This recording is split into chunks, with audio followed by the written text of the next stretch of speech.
With your permission, shall we start some?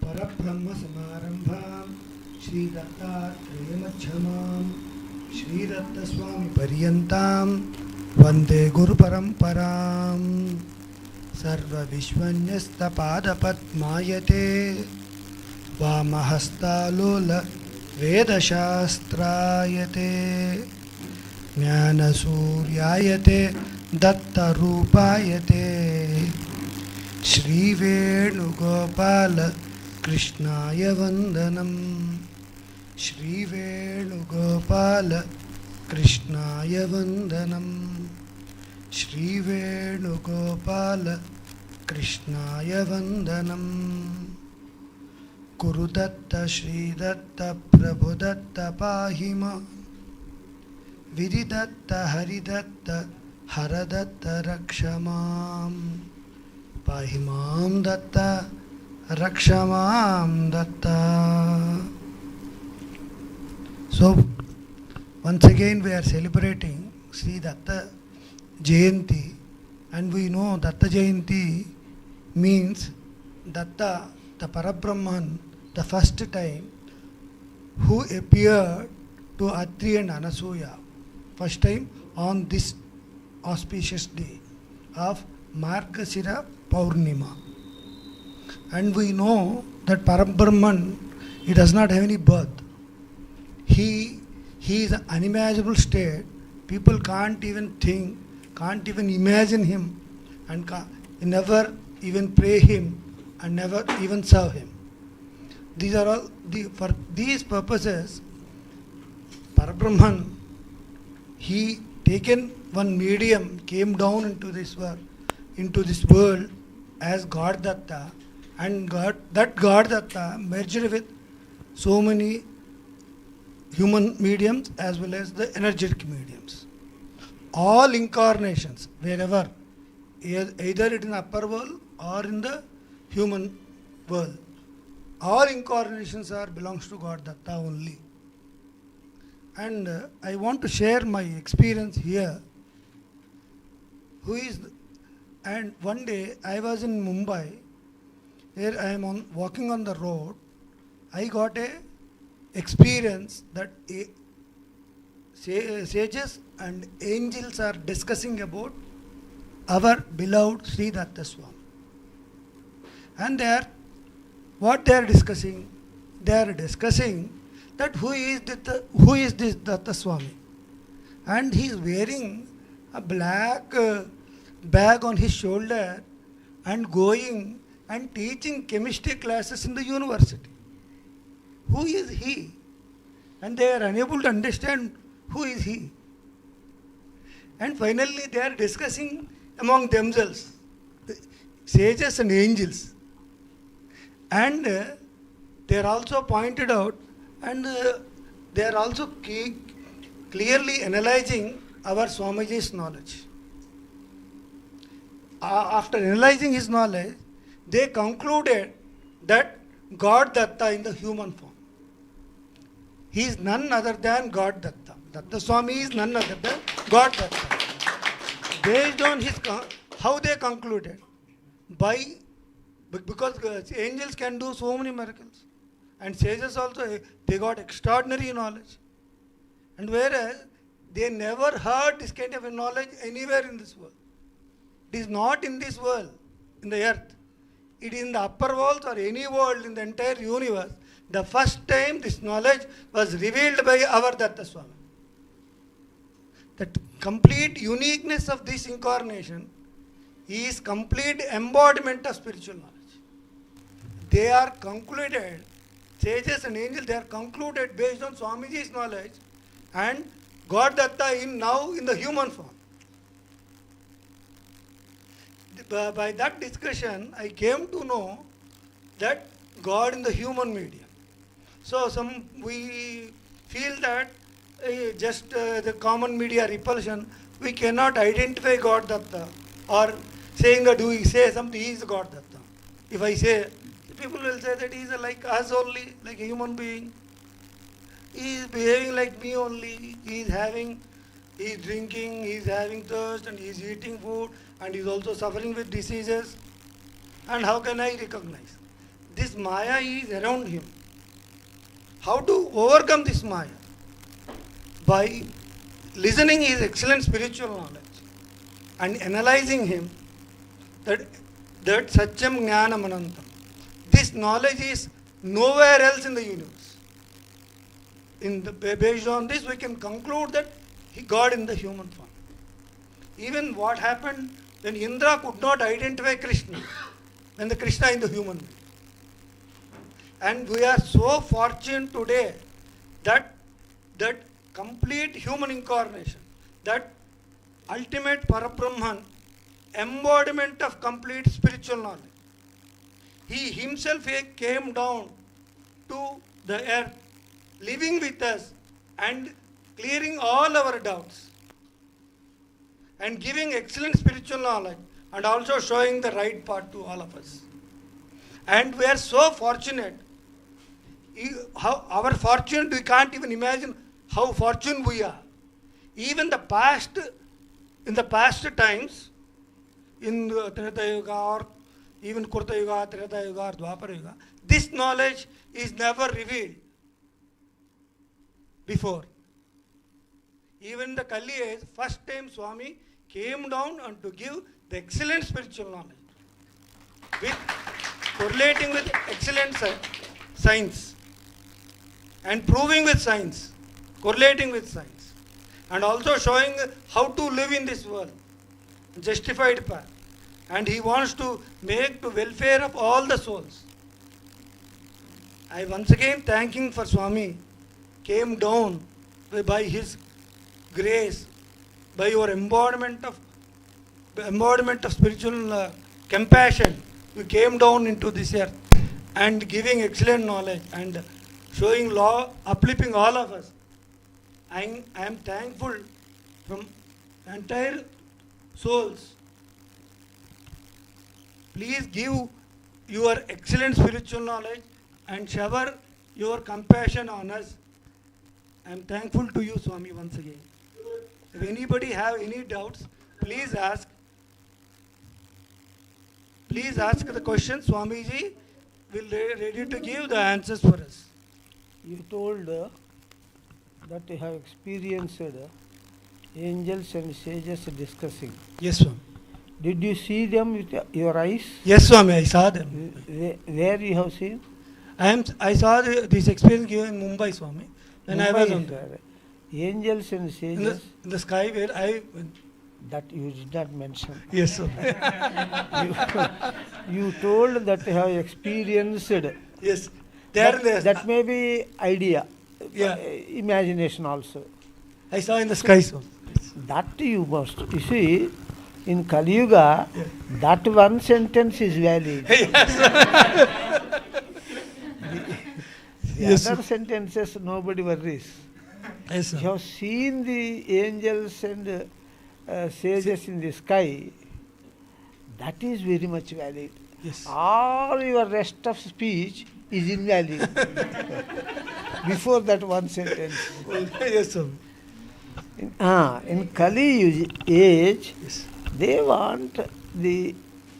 are in the stage of doubting the basic existence of God. Yes, sir. So unless you tell through some miracle, yes, they can't understand the knowledge. So if you say simply I have experienced, maybe your imagination. Yes. In your imagination also you can experience. Correct, Swami.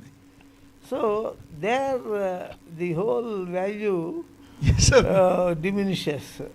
Yes, sir. Correct. First you should say, you should not say once, twice or thrice you should say. Yeah. Yes, sir. I have seen the sages and angels discussing in the sky. Yes, sir. In the sky. Yes. In the sky. So that if you say 2 or 3 times, yes. There will be good impression. Correct, sir. In the audience. Yes, sir.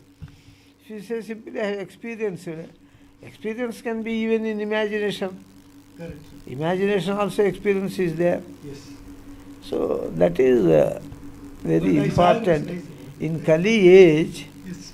That is the way of speaking. Yes, yes. In Krita Yuga and Treta Yuga, in earlier ages, that need not be spoken. Yes. That is not valid also in previous ages. Correct. They don't care for whether you have seen or not. Because several people in Krita Yuga, such Treta Yuga, they see often. Yes. It is a very ordinary thing, Yeah. common thing. Correct. So, that is not important in the previous ages. In the present age, that sentence is very important. Correct, sir. That you have seen angels and sages talking in the sky, then everybody will ask, have you really seen? Yes, I have really seen. Then again another fellow will ask, have you really seen? Are you talking truth? Yes, I am. No, he will question you like Yes, that. yes, sir. That is most important in the Kali age. Correct. Because when Shankara crossed the bolted doors Yes. and entered the house of Mandar Mishra, they did not, Mandar Mishra started scolding Shankara. Yes. Because that miracle is nothing for them. He is the incarnation of God Brahma, Mandar Mishra. And Jaimini and Vyasa are the invited guests for the ritual. In their place, if we are there, we will say, you are God, your theory is perfectly correct. Yes, sir. No, you need not debate. No need of debating. Your theory is perfect. Whatever you say, that is perfectly correct. So that is this Kali Yuga gives validity for miracles, not for knowledge and not for devotion. Yes, sir. The standards have fallen. So while speaking that experience anywhere, you first say, Yes, sir. In the sky. not once, twice or thrice you have to say. Yes, sir.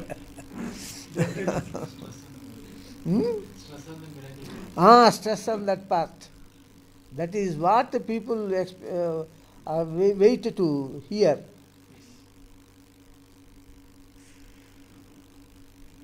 Okay, anybody have any questions? Please ask. Father Namaskaram Swami. We have some questions from online. Yes. First question is from Shri Durga Prasad Garu. His question is like this. A Muslim commented like this.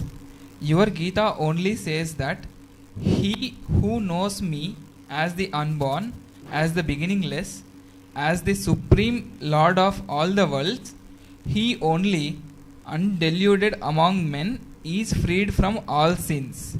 Yo mam ajam anadim cha. And hence, Krishna and Jesus, who took birth, are not God. Please enlighten me on how to counter him. I did not follow the question. So, Swami, Just like in my answer, clarity is there. In question also clarity I expected. so basically it is saying that God is unborn. In that sloka is telling, because God is unborn, Krishna and Lord Krishna and Jesus are born. They cannot be God, is his comment. Muslims' comment. That is why they don't accept Muhammad as God. Yes, Because he is also born. Yes. Muhammad is also born. Yes. So we equate Krishna and Jesus with Muhammad, not with Allah. What he means is Allah is not born. So in Gita it is told, he who knows yo mam ajamanadincha, he who knows me as unborn, he is the blessed soul. He knows the true knowledge. But Krishna and Jesus are born. So they cannot be told in that shloka. Both are born. Allah is not born. They don't accept Muhammad as God. Muhammad only is a prophet. So here that is the question he is asking. Now what we say is, we are not equating Krishna and Jesus with Allah, but we are equating Krishna and Jesus with Muhammad, who is also born. They might have called Prophet Muhammad as prophet. You also call Krishna and Jesus as prophets. Who objected to you? They call Muhammad as divine prophet. They call Krishna and Jesus also as divine prophets. So here the concept fundamentally that differs from Hinduism and Islam is that he is not finding equal items to Allah in Hinduism and Christianity. Hinduism, the God who is not born is Parabrahma or Brahma. Parabrahma, not born. You can equate Allah with Parabrahman. Okay?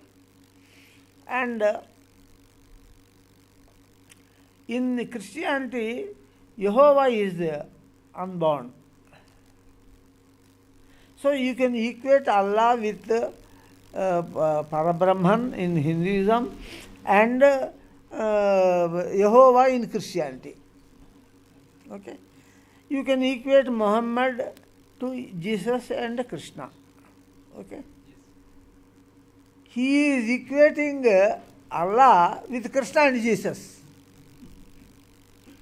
That is the mistake. That is the mistake.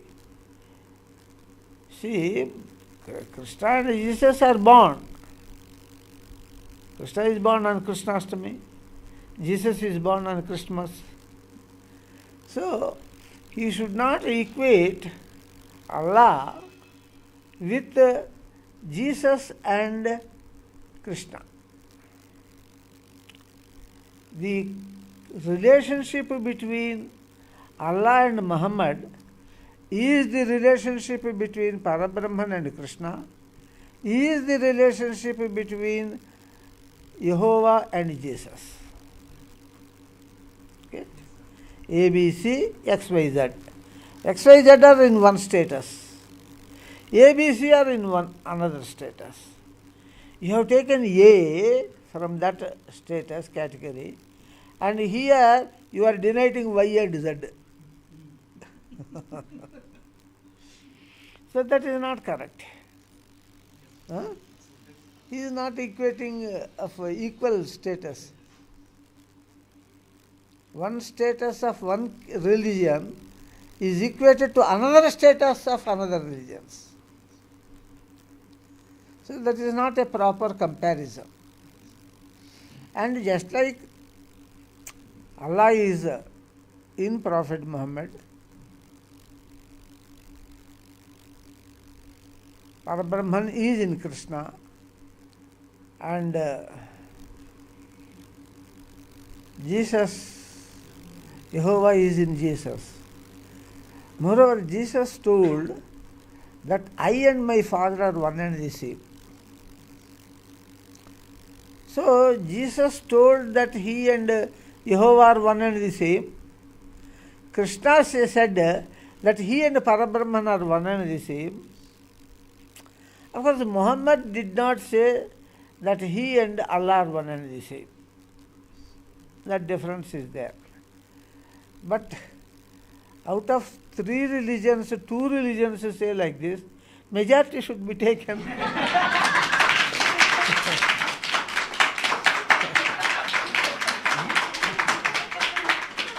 Majority should be taken. Because it is.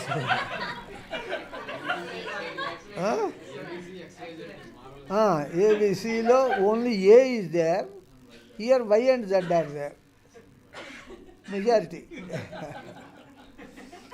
So, I think I have answered. Perfect, Swami, perfect.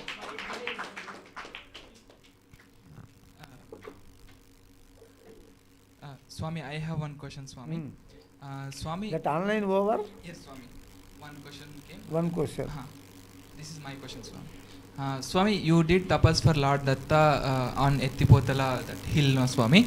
There, Lord Datta appeared to you as energetic incarnation, not as human incarnation. Not as human. Why energetic incarnation, Swami? Why not it? That is the natural. You see, human incarnation also can appear as energetic incarnation, but that is uncommon.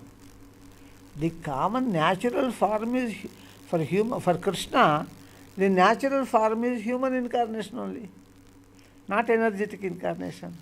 For God Datta, the natural form is energetic incarnation. Now and then if he wants, he can change. He can take, after all, it is a question of the medium. Medium, there it is energy, here it is matter. E is equal to mc square. So energy can be condensed into matter. Matter can be converted into energy. So Krishna can become Datta. Datta can appear as Krishna. It is scientifically explained. Even miracle is not necessary. Energy, matter is condensed energy. Interconversion is there between energy and matter. So he can convert, God Datta can convert himself into Krishna, and Krishna can convert into God Datta. Now and then. But original forms are for God Datta energetic form, and for Krishna human form. So generally they will be in those things only, in those forms only. Why he should condense his energy to matter and again reconvert into energy? You see, that is bad administration. When in one stretch, you see, even in energetic form, he can talk with me. Then why should he convert into matter? And after talking with me, convert back into energy. That is a bad administration. He is an administrator, excellent administrator. He will not do unnecessary things. Huh? You answered kind of my other question also, Swami. Why I asked this is, when you prayed to Satya Sai Baba, he appeared as a human incarnation to you. Yes. Because came as a human incarnation. He is in human form. Yeah. He can appear as human form. Why should he appear in energy form? I was comparing these two events. There, Satya Sai is in human form. God Datta is in the energetic form. That is their natural forms. By miraculous power, they can appear as matter, forms of matter also. Understood, Swami.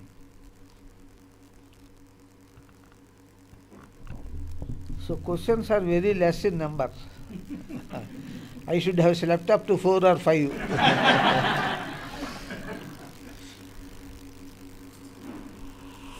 Actually, Datta Jayanti begins from now, from this minute. Not eating meals, taking food items, and then sleeping drowsy. That is not Datta Jayanti. Datta is Guru Datta, knowledge. In fact, in order not to have drowsiness and to keep the brain alert, all of us should have fasted today and did satsanga. The brain will be very active. On all other festivals, full eating and sleeping, and in the night seeing a cinema. So that okay chalta hai. But for Guru Datta, he is the embodiment of knowledge. When a knowledge discussion takes place, he is very much pleased.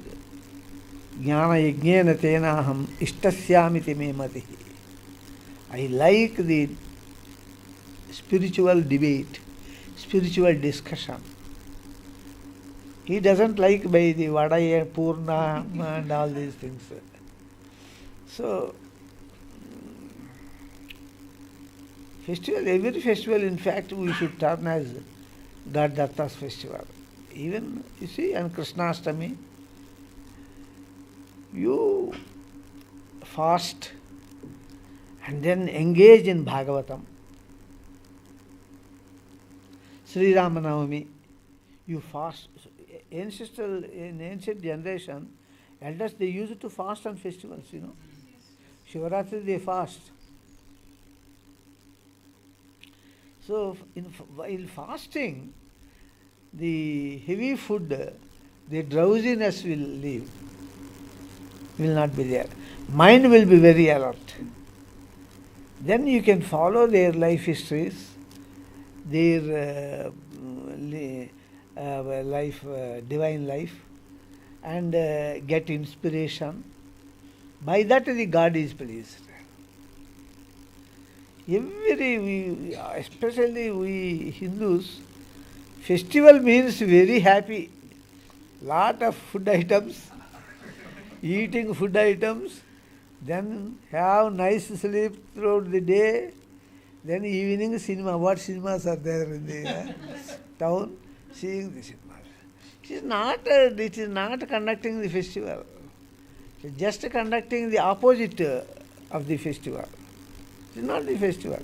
On festival day, fast means not really fast, but eat simple food. Simple food and less quantity of food. So that drowsiness will not be there. Even now my drowsiness is not leaving me. What I told, fully we will eat. The Ajay Garu arranging means he will give full items. What I told, I will have meals and then sleep, awake at 6 o'clock. All the other people also eat, they also feel drowsy, awake at 6 o'clock, then I will come and sit. All your doubts are cleared? Beautifully cleared, Swami.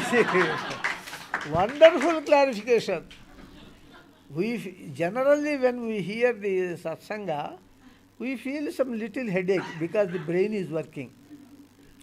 But in this Satsanga, we feel such a freshness even after Satsanga that we are feeling that freshness which we get after sleeping for a long time. Then I tell, my dear friends, you have already slept. You have not done Satsanga. You have slept, and the freshness you enjoy is due to sleep only, after finishing sleep, not due to Satsanga. Okay, next. Swami, question from K. Lakshmi Lavanya. She asks how to get rid of jealousy. See,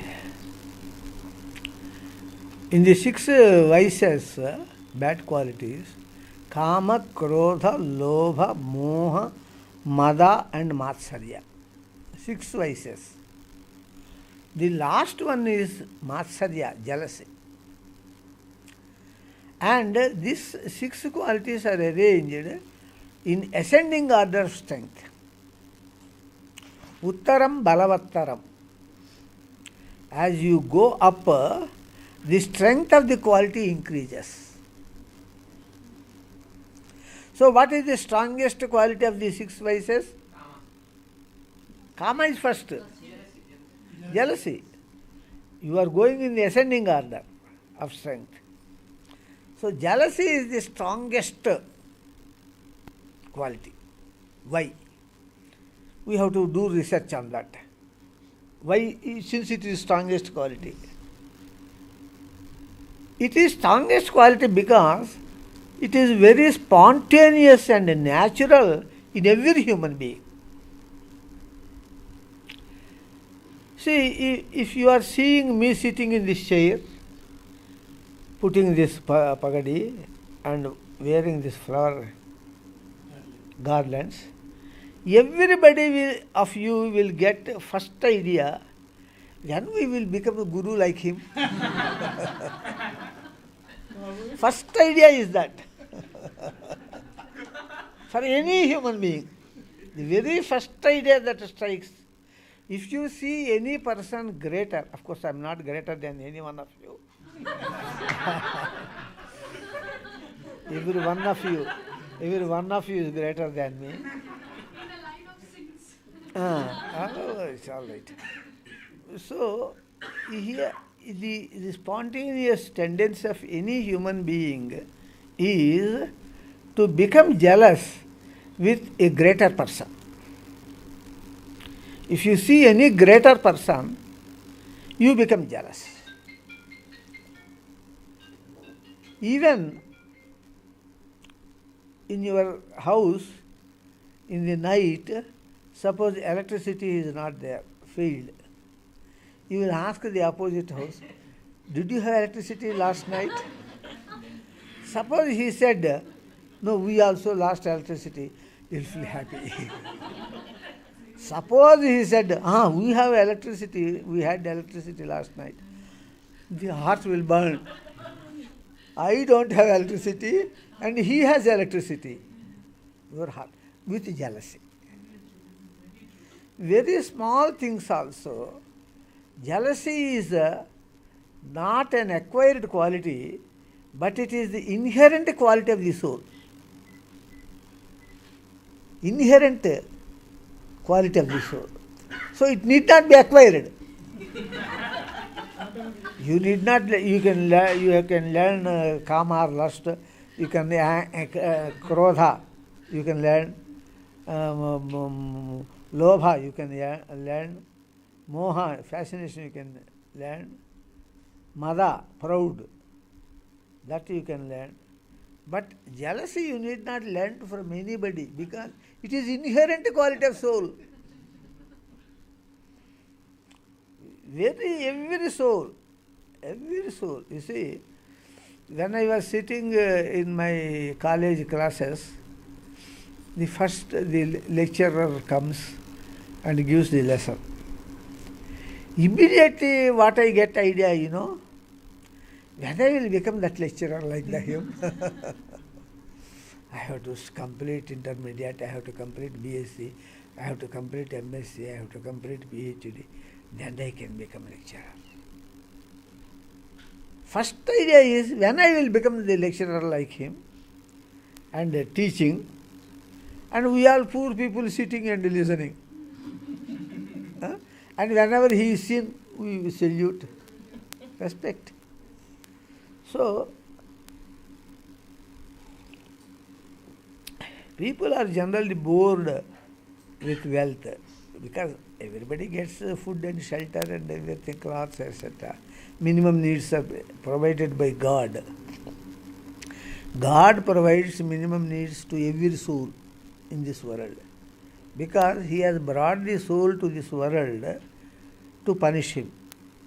Karma phala. Yes, previous karma phalas for suffering. If the government puts some criminal in the jail, the government gives food, shelter, clothes, everything to that.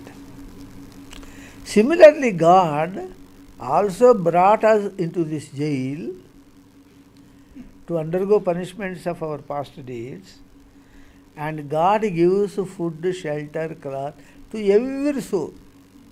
Every soul.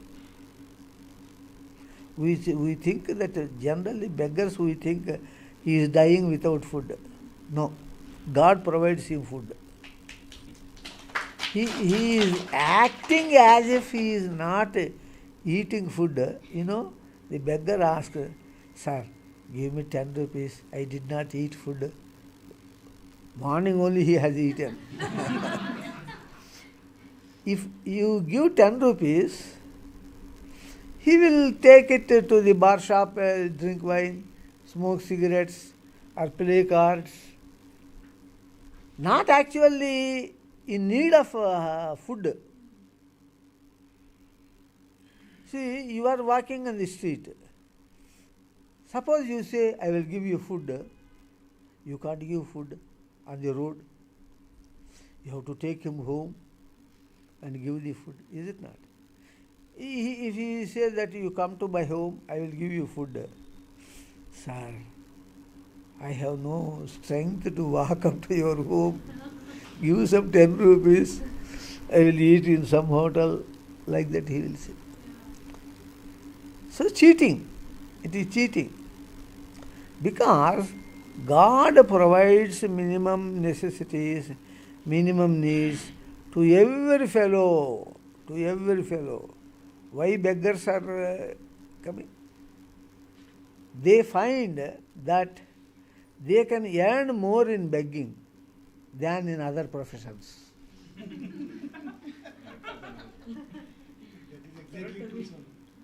That is the thing. So, after getting minimum needs, every human being wants respect from others. Not much worried about the food. Not much worried about the money. Sufficient money is there. Sufficient food is given by God. Because God gives to every soul.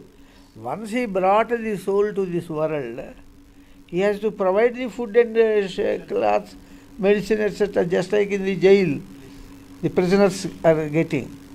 When the government is so liberal, God will not be liberal? Yes, sir. Huh? So, immediate thing everybody wants is to get respect from others, to become prominent, to become predominant among the people. Important person. You want to become important person. That is because jealousy. Somebody is, Buddha is there, sitting like that. How many are worshipping him? Is it not? I want to take that place. Food, etc. He also took food, I also take food. Some earnings are earned. Those earnings neither he has taken along with him, nor I take with him. Okay? Immediate aspiration is that I should preach knowledge. I should preach knowledge. And people should call me as Guru. And all should sit as Sishyas, putting salutations, touching feet. And this respect, everybody wants. Everybody wants to become preacher. And nobody remains as a disciple. Everybody wants to climb the pallaki antaru. What is that? Palanquin. But nobody to bear it, to carry it. అందరూ పల్లకి ఎక్కాలని చూస్తారు, పల్లకి మొయ్యటానికి ఎవరు ఉండరు. So everybody wants to become a preacher. Seeing a preacher, everybody develops that desire to become preacher. So that is because you have seen a preacher. See, I am sitting here and I am giving knowledge. I am seeing Buddha. He got respect at a very high level. I am getting respect at a very low level. When I will become that Buddha?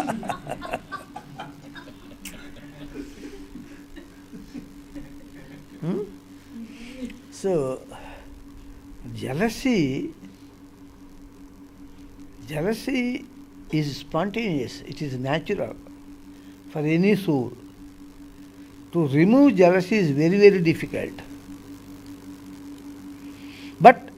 every quality has good face and bad face. Jealousy also has good face. See, he is funny, is a good devotee. He has developed good devotion. Let me compete with him. Let me also get good devotion. Spardhaya vardhate vidya. If jealousy is there, you can grow. Positive jealousy. Jealousy turned towards good face. That is good. See, every quality has good face and bad face. No quality is completely good. No quality is completely bad. If you turn any quality towards good face, it becomes good. If you turn any quality into bad face, it will become bad. So this jealousy also has a good face. That is, by becoming jealous, a student is getting 100 out of 100 marks. I should also get 100 out of 100 marks. Jealousy. I am feeling jealousy with him. That is for your progress.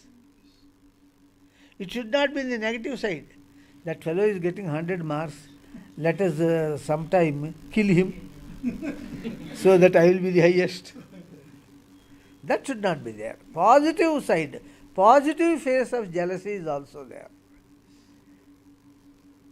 Any quality in negative side, it is a bad quality. Any quality. Even knowledge.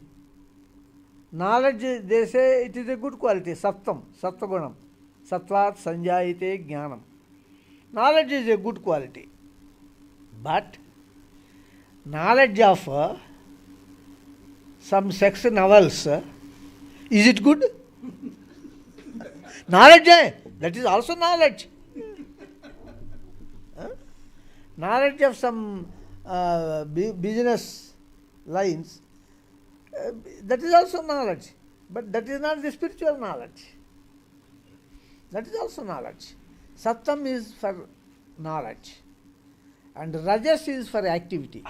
Rajah karmani bharata, Bhagavad Gita. Rajas is for activity. Activity, it can be good activity or bad activity. Is it not? If it is good activity, it is good. If it is bad activity, it is bad. Activity is the quality. It has both sides. Tamas. Tamas is ignorance. It has both sides. I am ignorant of all the worldly affairs. I am only aware of God's affairs. Ignorant of worldly affairs, is it not good? Ignorance is good. Ignorance is bliss, they say. Is it not? So therefore, every quality has both good sides and bad sides.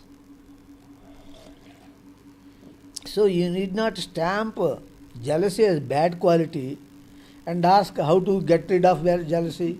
Not necessary. You turn it into good side. That fellow is greater than me. Let me evolve, let me develop to become equal to him. Let me develop so that I can even surpass him. That is good. Jealousy is good. So you need not stamp, no quality should be stamped as good quality or bad quality. Okay? Yes. So therefore, how to get rid of jealousy? How to get rid of ego? Not necessary. Ego also. I am the devotee of God Datta. God Datta is without any defeat. He always succeeds. His will always is for success. So I am devotee of God Datta. That ego is good. I am very rich. I am very influential. That ego is bad. So I am the disciple of God Datta. Who is the ultimate? that ego is good. So every quality has both good side and bad side. Okay?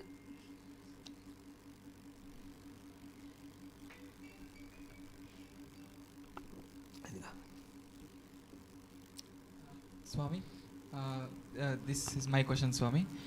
Swami, like Gopikas, Shri Krishna and Gopikas, entire day Gopikas do a lot of hard work, household works and everything. Again, night they used to go to Krishna for Rasa Leela and all that. And they used to do this like days together like that. Did their health not spoil, Swami? Like how? With whom they are dancing? Are they going to pubs and dancing with human beings? They are dancing with Krishna, the God, the ultimate God. Will anybody, will Krishna can't see that much? That much? I told you one, my father-in-law, Ramaya Garu in Chennai, he has got stones in kidneys. And after 9 o'clock in the night, if he awakes, next day his health is spoiled. The kidneys, stones, they become active if sleep is not there proper. And when I go to him, we both enter into spiritual conversation. And when the spiritual conversation is over, sometimes the time is 4 a.m., 5 a.m. or 3 a.m.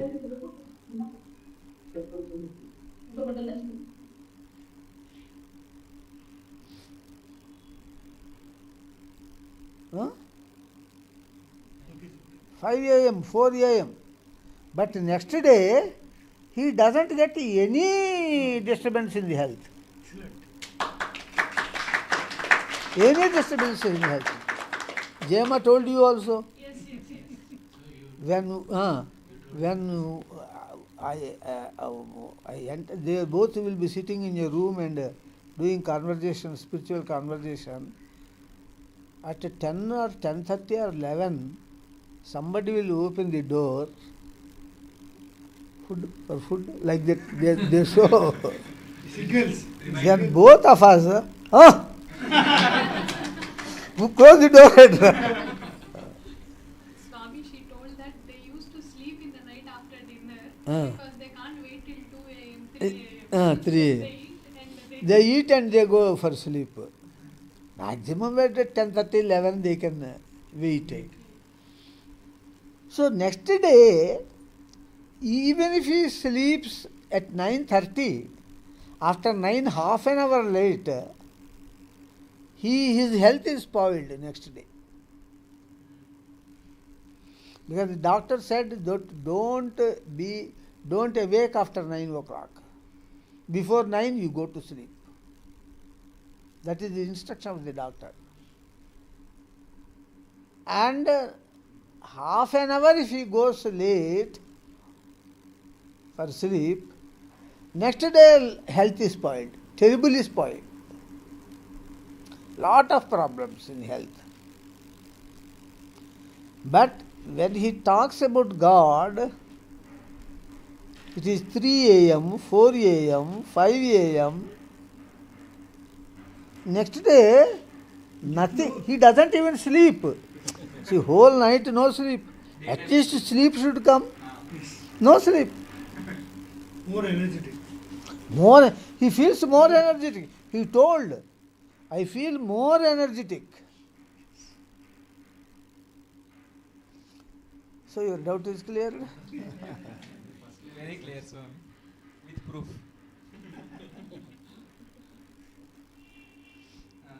Swami. When I actually went when I visited their house to see the girl for marriage, interview that time.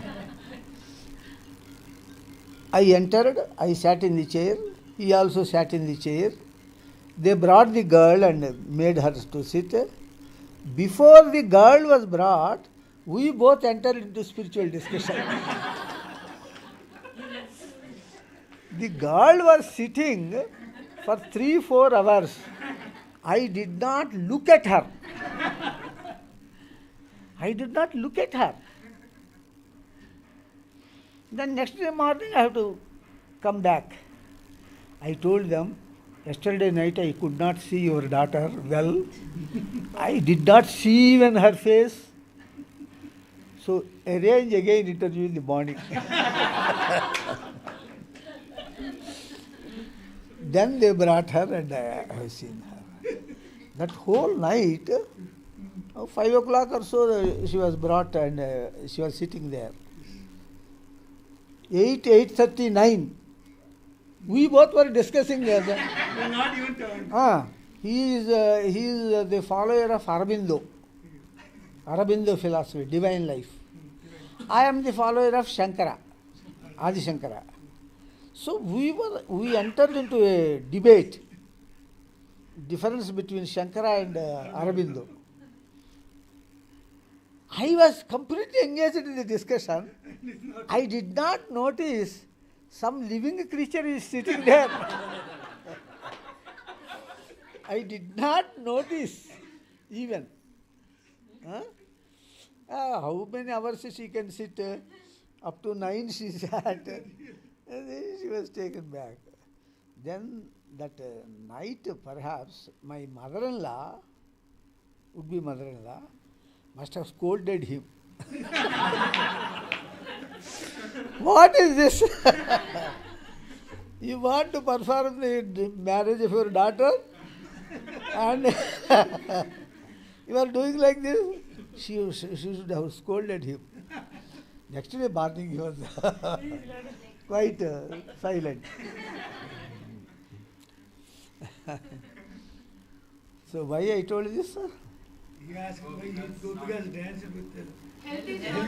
Gopikas dance with because why they have chosen the time? Their time was 12 midnight to 4 a.m. Because I was there.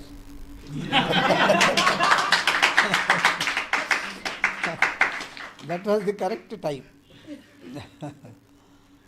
So, why that time was kept? Because they were married. They have husbands, children, father-in-law, mother-in-law, so many relatives. Is it not? So, others will object. People do not know Krishna is God. And they think that they have gone to him for sex. They have not gone to him for sex. His presence is sufficient for them. They were only dancing. Even for dancing, he created His own. unreal forms of his duplicate forms. They were dancing. They were dancing. See, the Gopikas were sages for millions of years. And these duplicate forms of Krishna were created by God directly. Will there be such a sexual feeling between them? They danced like brothers and sisters, which appeared as if there is something wrong. It was only dance. There in Vrindavanam there were no rooms, so that two resort rooms are not there. Only dance was there, which led to the misunderstanding. It will lead to misunderstanding, is it not? But nothing of that is there. But why that misunderstanding was created? Misunderstanding was created to teach a lesson to the Kali Yuga people that in Kali Yuga Almost all are spoiled, to tell you frankly, because I know the real situation. First, somebody may think ignorance is bliss.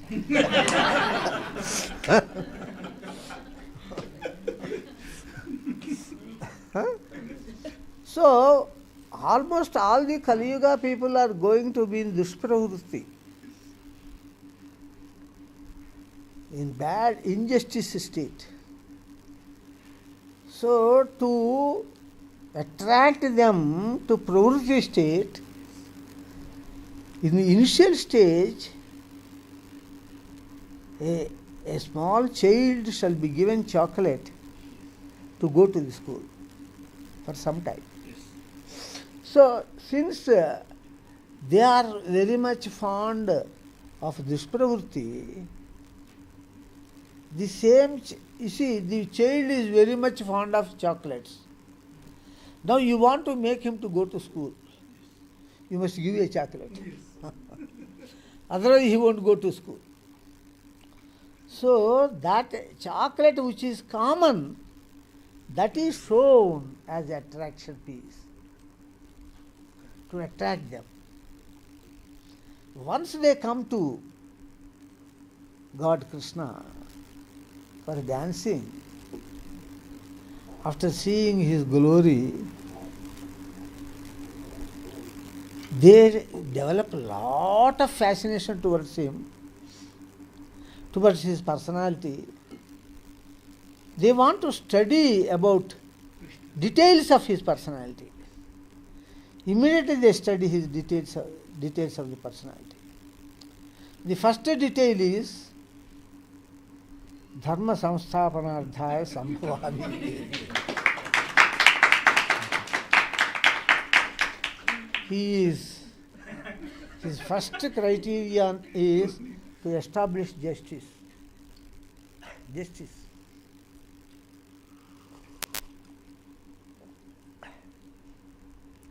When you are attracted towards a divine personality, you like his qualities and try to inculcate those qualities. That is due to your strongest fascination towards his personality. Anybody very much fascinated to a personality will study the details of that personality and will try to imitate. All his private practices. While he is walking, he puts his left leg like this. Let us also put the left leg like that. That much fascination comes. So his first quality is Paritranaya sadhunam vinashaya dushkrutam dharma samsthapanardhaya sambhavami yuge yuge. See, always justice and devotion are equal to him. Always equal. The devotee wants some relief from God, but he has to undergo the punishment of his previous sin. But he wants some relief from God. That is breaking justice. God has to break justice. If one is undergoing punishment according to justice, he may undergo to a certain extent punishment. But it becomes very severe. He will also pray, please relieve me from this. So always there is fight between justice and devotion. Clash will come between justice and devotion. A person who is supporting justice, you see, wise people, sages, pray to God. You know what they pray? If we have some punishments to be undergone by us in this birth, please give them quickly. If you postpone, their interest will increase. Clear the pro note as early as possible. Yes. No interest. They pray God. They pray God that don't postpone our punishments. Such wise people are supporting justice. And such devotees are requesting for cancellation of justice. Justice. Relaxation in the justice. Yes. So God is sandwiched between justice and devotion. But the answer for that question is, we you had meals? Here you had meals? Acha, acha, acha, acha. If you had not meals, now you can take. You had meals. Okay.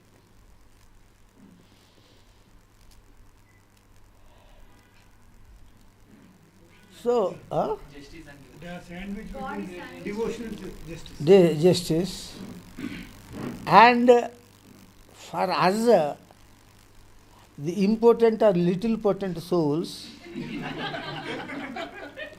it may not be possible to correlate justice with devotion.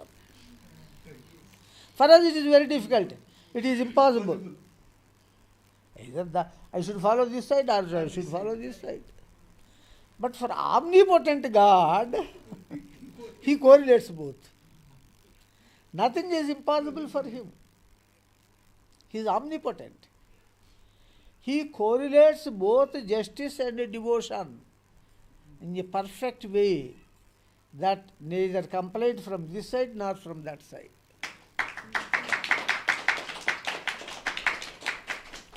Okay, from this side it is understood. From this side it is understood. Because they are asking for justice only, to continue the justice. This side no problem. Problem is from this side, from your side.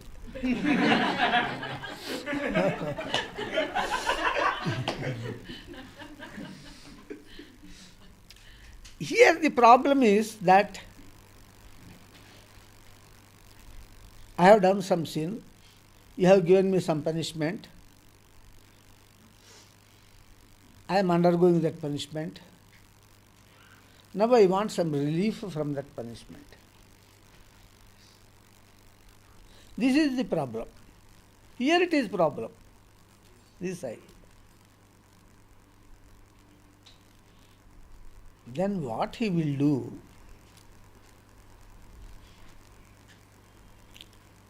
He will cancel the punishment. And तुम फिदा हो गया. God has cancelled my punishment. Happy. Very happy. And you develop devotion towards God also by that. And after some time, what he does, if he cancelled your punishment, it is injustice. He is supporting injustice. Yes. He is not supporting justice. Then how?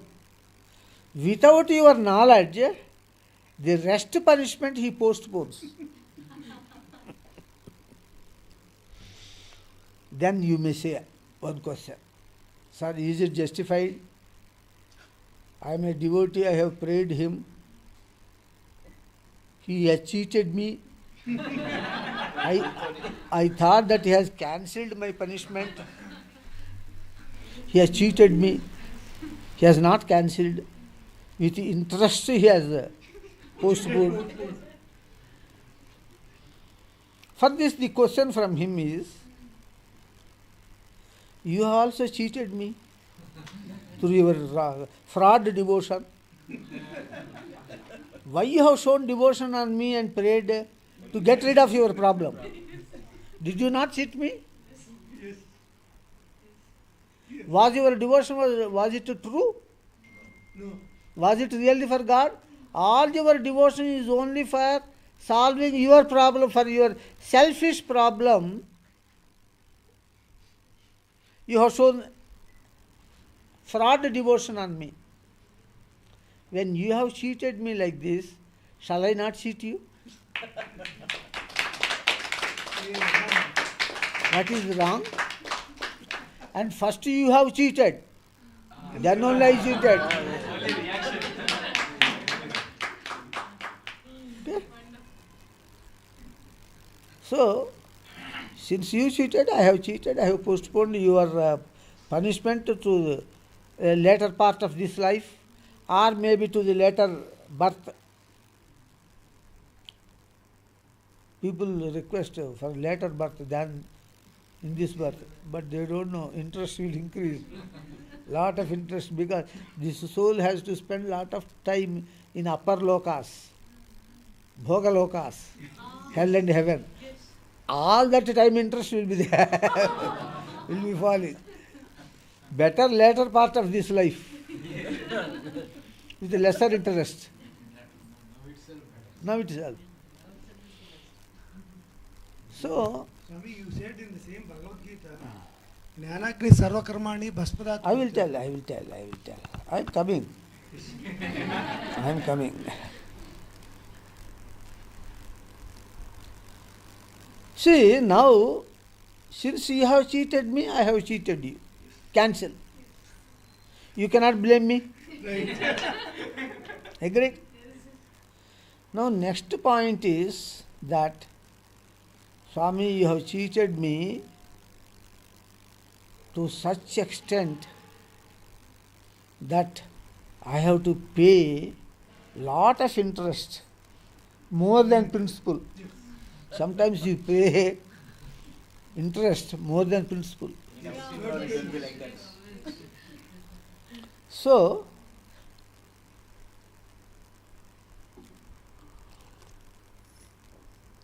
what is the answer for this?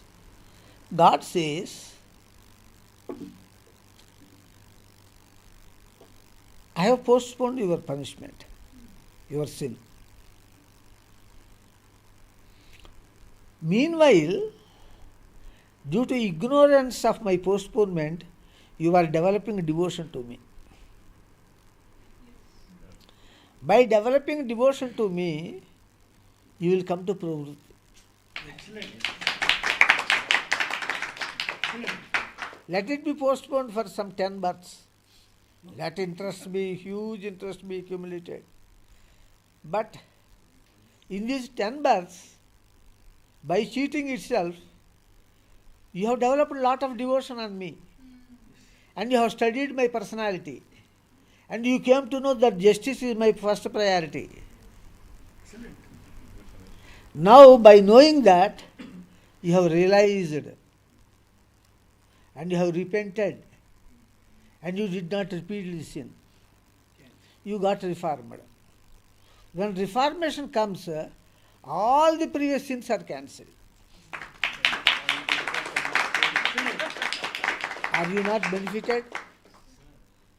Now you may put another question. Swami, in spite of so many births you have postponed, I have not reformed.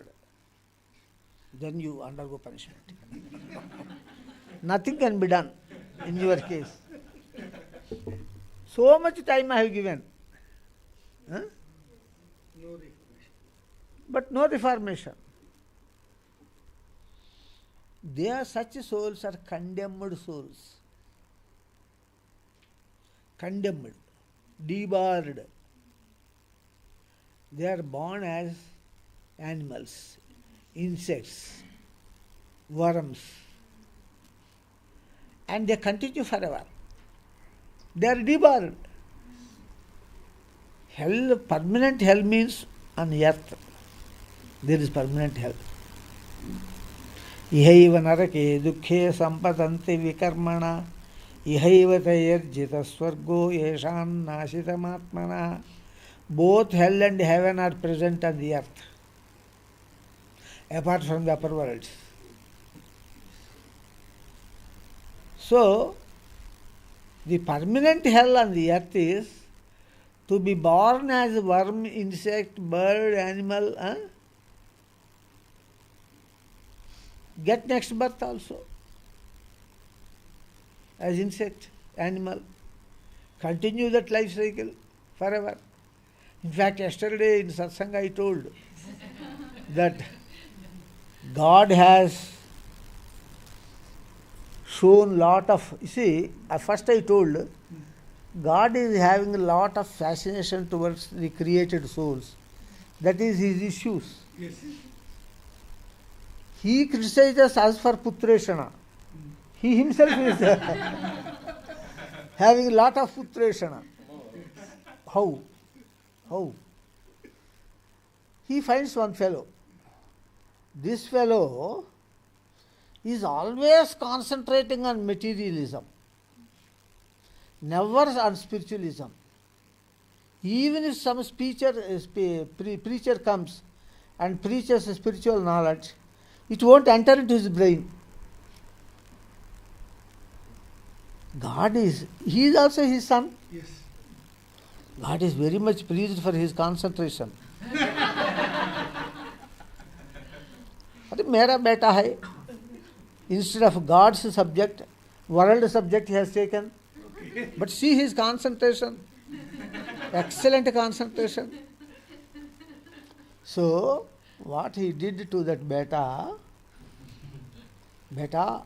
इसके बाद next birth हम ऐसा birth दे देंगे so that you will never enter into spiritual field. Only focus on. Even if some spiritual preacher comes and speaks something in your ear, you will not understand. No spiritual disturbance. Only materialism. That is what we wanted. You see, I gave an example of a lizard. Lizard stands still for hours together to catch the insect, to catch the food. Hours together. What is its concentration? Huh? Without blinking the eyes, always. It wants to give impression to the insect that this is not a living lizard. This is some statue of lizard which they have kept for decoration on the wall. Then that insect will come near to the lizard and this will catch. How much talent, how much concentration. Huh? God is very much pleased and gives the boon. Hereafter, no human birth.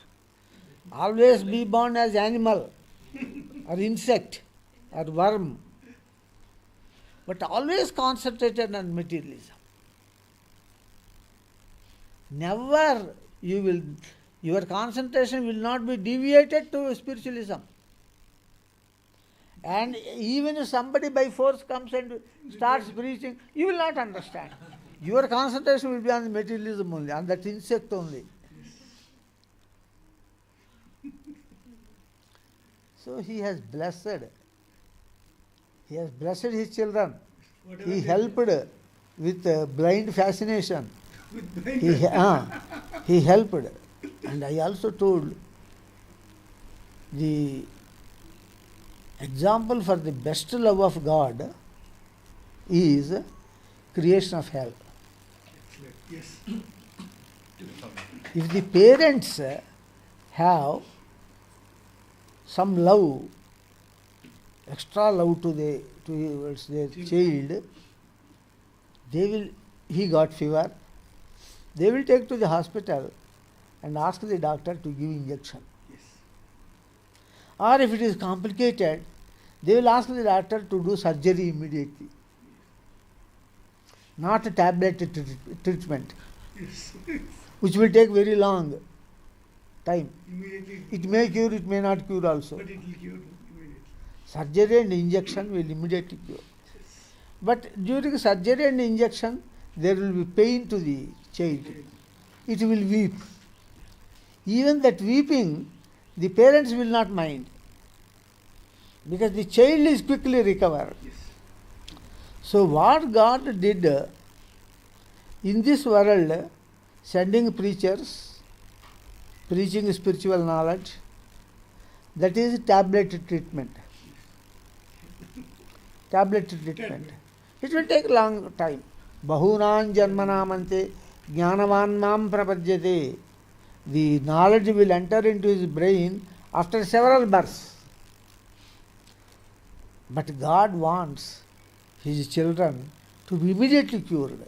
So he is immediately said That punishments given in the hell are the injections. Immediately he is offered. Immediately Curing. he is cured. He will remember his sin while the corresponding punishment is given. Yes. Excellent. But unfortunately, even the injection treatment has no effect. It has some better effect than theoretical, but not permanent effect. Temporary. Temporary effect. Permanent effect is by knowledge, by spiritual knowledge. But it will take time. It will take time. Ayurveda medicine is permanent cure, A lot of time. but lot of time it will take. Homeo medicine also. Homeo is nothing but for in Ayurveda. In homeo medicine, why you are laughing? Before I correct. Born in Germany, na? In homeo medicine, the wonderful thing is, for every medicine, all diseases will be given. For every disease, all medicines are given. Uniform. For every medicine, Same. all diseases, all the list of diseases are given for one medicine. And for one disease, All medicine. all medicines are given. That is wonderful medical branch. At least Ayurveda is far better. Each disease is a drug. And another thing in homeo is, if the medicine does not suit to that disease, it will create some other disease. Reaction. Reaction. So, that if anybody is taking medicine, homeo medicine, Naksvamika neutralizes all homeo medicines. This is for your information. Any homeo medicine is neutralized by Naksvamika. That is there. God has given that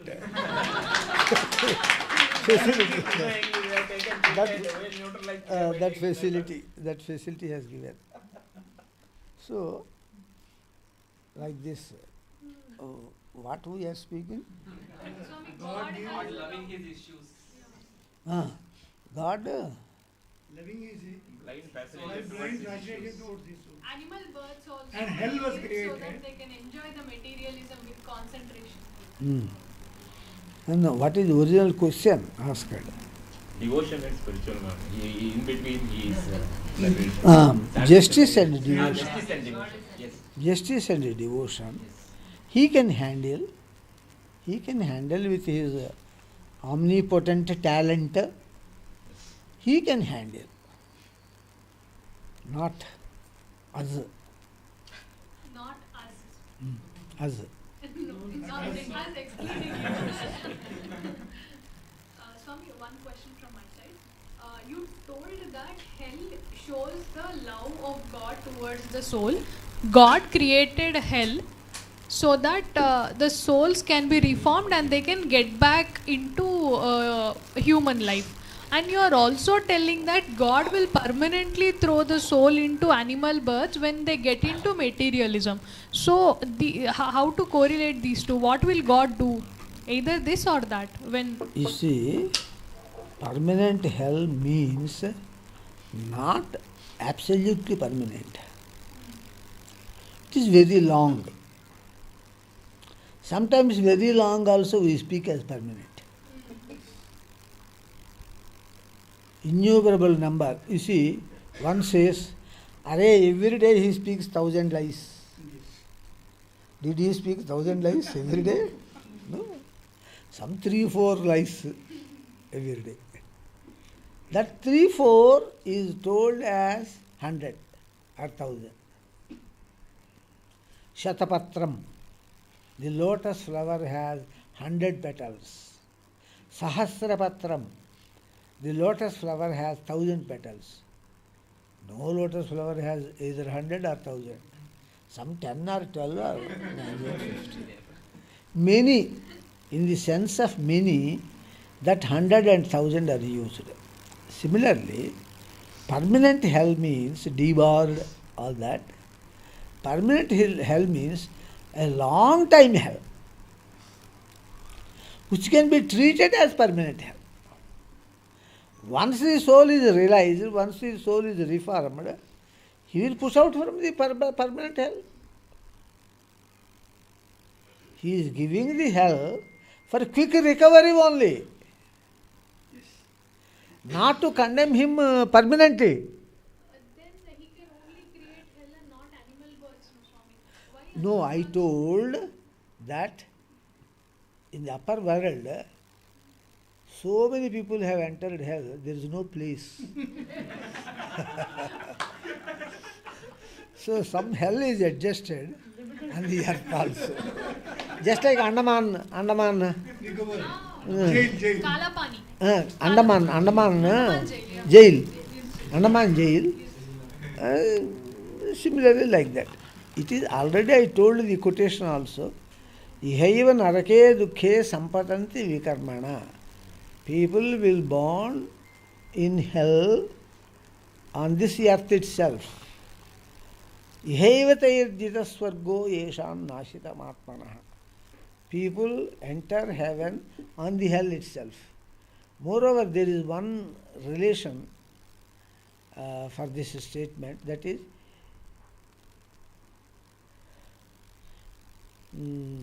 achyutkatai papa punyaihi ihaiva phalamashmati.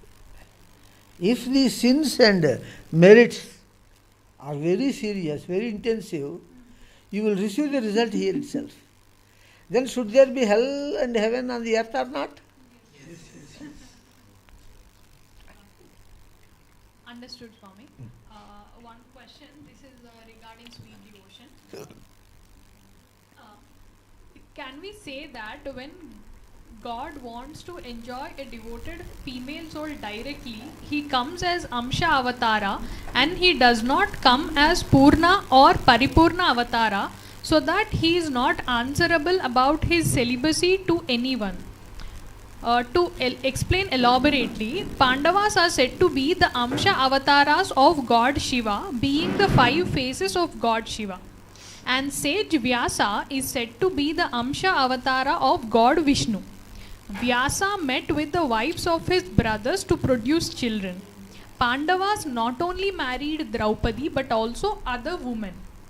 For example, Arjuna married Subhadra apart from marrying Draupadi, who is the Amsha Avatara of Goddess Parvati. Since Arjuna does not have the power to create his illusory forms like God Krishna, Arjuna's celibacy is spoiled by marrying Subhadra. Since Arjuna is the avatara of God Shiva, Amsha Avatara, Shiva's celibacy is spoiled. Since Shiva and Krishna are one and the same, Krishna's celibacy is also spoiled. Hence, God Brahma's statement that God Krishna is a celibate is becoming false in this case. If God Brahma's statement must become true, then we should say that only the Purna or Paripurna avataras of God follow celibacy and Amsha avataras of God don't follow celibacy. It's like saying God is a celibate but conditions apply. Your entire construction of the question, I remember a small story. In the king's palace, one servant maid got a stomach pain and she started weeping. Seeing her, other servant maids also started weeping. And seeing all weeping, the queen also started weeping. And hearing the weeping roar from the palace, the king went and Enquiry. When enquiry was done, all came to a particular servant maid who was weeping. Then they asked her, why you are weeping? Seeing you all are weeping. I wept due to my stomach pain. Huh? Nobody inquired the reason. Simply she weeps, I am weeping. I weep, others are weeping. Like that. So, here the fundamental concept is that Kalavatara and Amshavatara mean, Kala means a small portion. Amsha means a major portion. Of what? Of the power of God, not God. God cannot be divided into Kala or Amsha, small part or big part. God is indivisible. So Kalavatara and Amshavatara means refer only to the incarnations of the power of God and not God. The next third avatara is Avesha avatara. There God fully enters. But as soon as the purpose is over, he quits. Avesha means a temporary avatara. Temporary avatara involves the God fully. Fully, but part-time, not full-time. Then Purnavatara, God enters, stays throughout the lifetime, Rama. Then Paripurnavatara, God enters and stays throughout the life in Krishnavatara.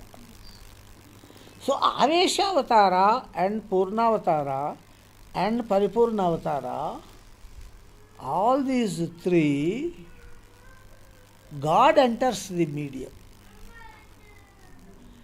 Kalavatara and Amshavatara, only power enters the medium. Swami, you told that God and His power are one and the same. See, God and His power are one and the same qualitatively, but not quantitatively. Sun and sunlight. The light and heat present in the sunlight, the light and heat present in the sun, both are qualitatively same. But the sun, the power is very tremendous. Nuclear reactions are taking place. Hydrogen.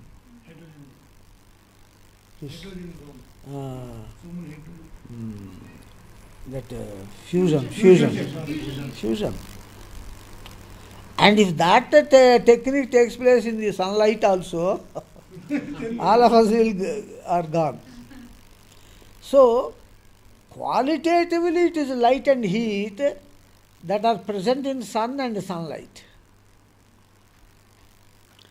But the same light and heat are present in the sun, but their intensity is very high. Quantitatively there is a difference between the sun and sunlight. Qualitatively there is difference, there is similarity between sun and sunlight. Okay? If you say sun and sunlight are both are one and same qualitatively and quantitatively, suppose you put that argument. The sunlight is trapped by solar equipment and is turned into electricity. Does that mean sun is trapped and converted into electricity? It should mean, actually it should mean, according to your question, both are one and the same qualitatively and quantitatively. If sunlight is captured, sun is also captured. So, based on similarity, Abheda means no difference, means if there is similar qualitative similarity, they say Abheda. If there is quantitative similarity, they say Abheda. If there is both qualitative and quantitative similarity, there is Abheda. In fact, in such case, not Abheda, one and the same, they say. That is ekatvam, not upama, not sadrishyam. Sadrishyam means similarity. Similar. Ekatvam means oneness. So there again that telling God and God power are one and the same is limited. You should not take it complete sense in that context. Okay? So, the Pandavas are the incarnations of God Shiva's 5 faces. And actually in the previous birth of this Draupadi was previously as human. See, there are 2 things, human medium and God's component. God component is Parvati. Human being component is, she was the wife of a sage in the previous birth called as Narayani. She did penance for Shiva. And she wanted Shiva as her husband, like you.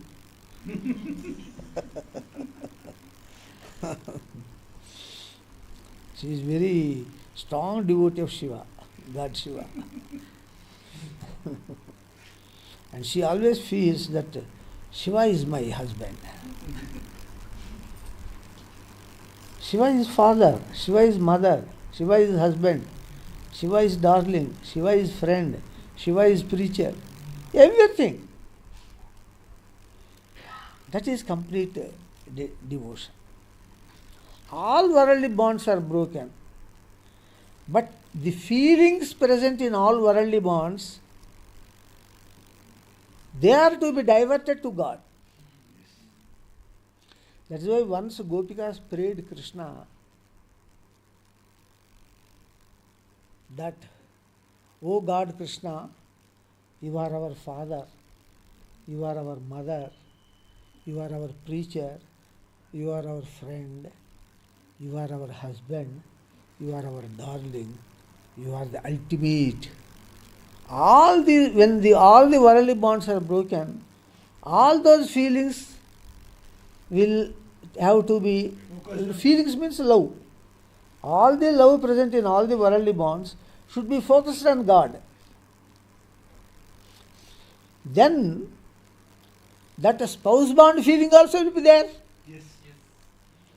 Father's bond will love, brother's bond love, mother's bond love, sister's bond love, teacher's bond love, owner, Swami and Sevaka. All the bonds. All bonds, loves are concentrated on God.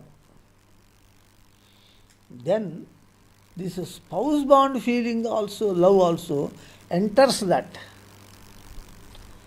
And there actually all those feelings will disappear and form as one love. They are not like Vibgr. 7 colors. 7 colors. It is all one white light. One white light is forming 7 Vibgyars.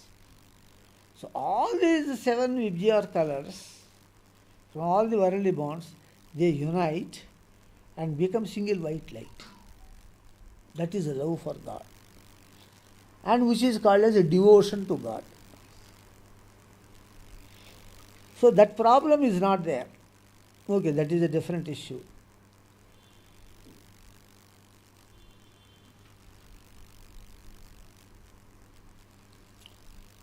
So, Draupadi, Pandavas. Pandavas are incarnations of God Shiva as Amshavataras. That means Shiva's power. Shiva has got his original power also. All his property has not written on his wife's name.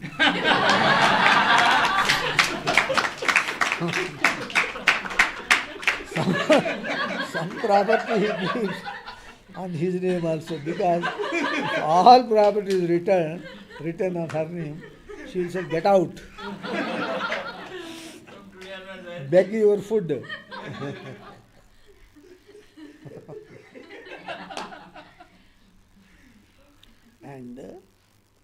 once you write will, you cannot take back the property. But God Shiva writing will in the name of Parvati, he can take the entire because there is no court to hear against God Shiva. That Parvati knows. That's why she is very careful. She is Pativrata.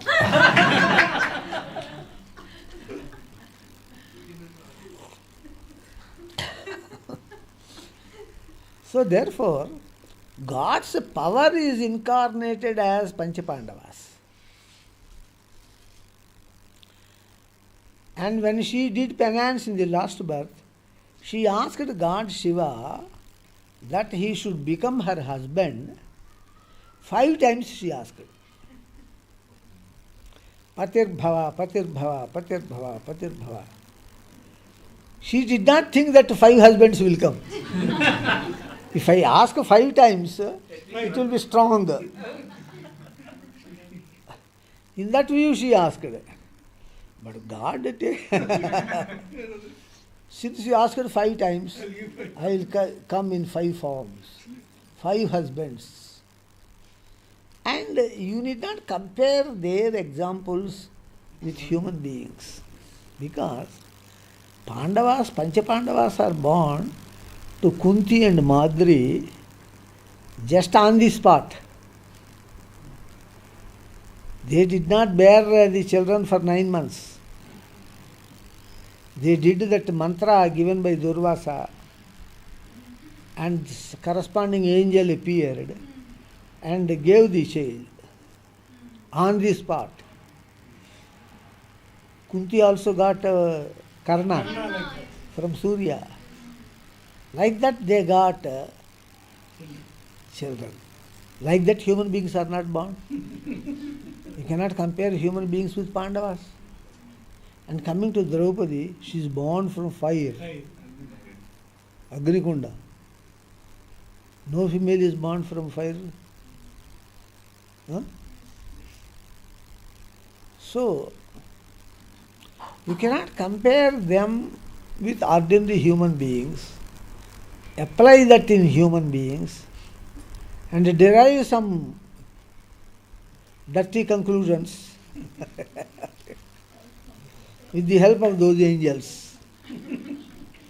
If you say that Krishna has danced with 16,000, if somebody says that Krishna has danced with 16,000, with 1,000 gopikas, Rasalila, so I can also dance, if not 16,000, at least, if not 1,000, at least 100, I will dance.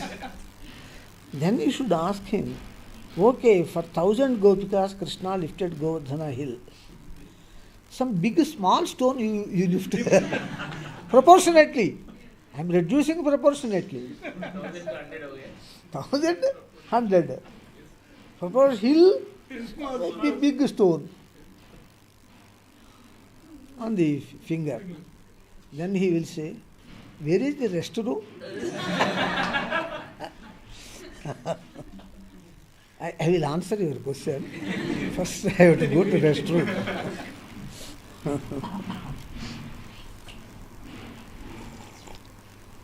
So there, the God is not blamed because his power is incarnated as 5 Pandavas. Can we say that Amsha? And all the 5, Amsha means only power. Oh. Because God cannot be, you cannot say Amsha of God. God cannot be divided. Ah, yes. Power can be divided. God is not. Yes. God cannot be indivisible. Invisible, right. Swagata Bheda. Avibhakta. Avibhaktam, Vibhaktesh. He is not divided. So, Power is given. only power is given. So, Kalavatara and Amshavatara means only belonging to power, But all, not God. if we see it like all incarnations is like that only. Yes, whenever you say Kalavatara or Amshavatara, That is why Vyasa went with the brothers of his wives to establish the dynasty. Because he is only Amshavatara. He has derived the power from God. He is not God. Derived power. You derived the power, you may misuse that power also. Then he can take back that power. Isn't Correct. it? But when God entered, He- you cannot. The blame will go to him. Right. So only in Aveshavatara, Purnavatara and Paripurnavatara, these three belong to God. Even in Avesha also, in the Parashurama, God merged and after that the work is done, he is already... But he without- left. He left. But there he entered. There he entered. The personality of God enters into Aveshavatara, Purnavatara Paripurna. and Paripurnavatara. Not Kala and Amsha. Not Kala and Amsha. Swami, one more question, Swami. What then if Paripurna, Purna and Amsha, Avesha. Avesha avataras of God alone are God, then what is the difference between Radha and Veda Vyasa? Radha is different. Radha is of course the incarnation of the power of God. God Vishnu. You told that she is the incarnation of his power. His power called Haladini Shakti. Haladini. But Radha is also incarnation of God Shiva. Which means as good as God Vishnu. Shivaya Vishnu Rupaya, there is no difference between Shiva and Vishnu. Then can we say that Veda Vyasa and Rukmini are same internally? Veda Vyasa and Rukmini are same. Veda Vyasa and Rukmini are same, but in Rukmini she is the incarnation of his entire power. Whereas Veda Vyasa is incarnation of the part of the power of God. Then one of the discourses you mentioned... Amshavatara. Rukmini is not Amshavatara. Purnavatara. Purnavatara not of God, but the power of God. So only incarnation of actual God follows celibacy, but incarnation of power of God need not follow celibacy but follows dharma. Arey, why should you worry about celibacy? Krishna Krishna was standing at the center only. He has created illusory forms. They only danced with the gopikas, and even there nothing happened. They only played a drama, divine drama, for the sake of Kali Yuga people. There also nothing has happened. Even Krishna, illusory forms, duplicate forms created by Krishna are not spoiled. They are also celibates. Nothing happened there. It is only a divine play to indicate how to uplift the people of this pravritti. So nobody is spoiled. Neither Krishna is spoiled, nor the divine forms created by Krishna are spoiled. Swami, one of you discourse... And even if they are spoiled,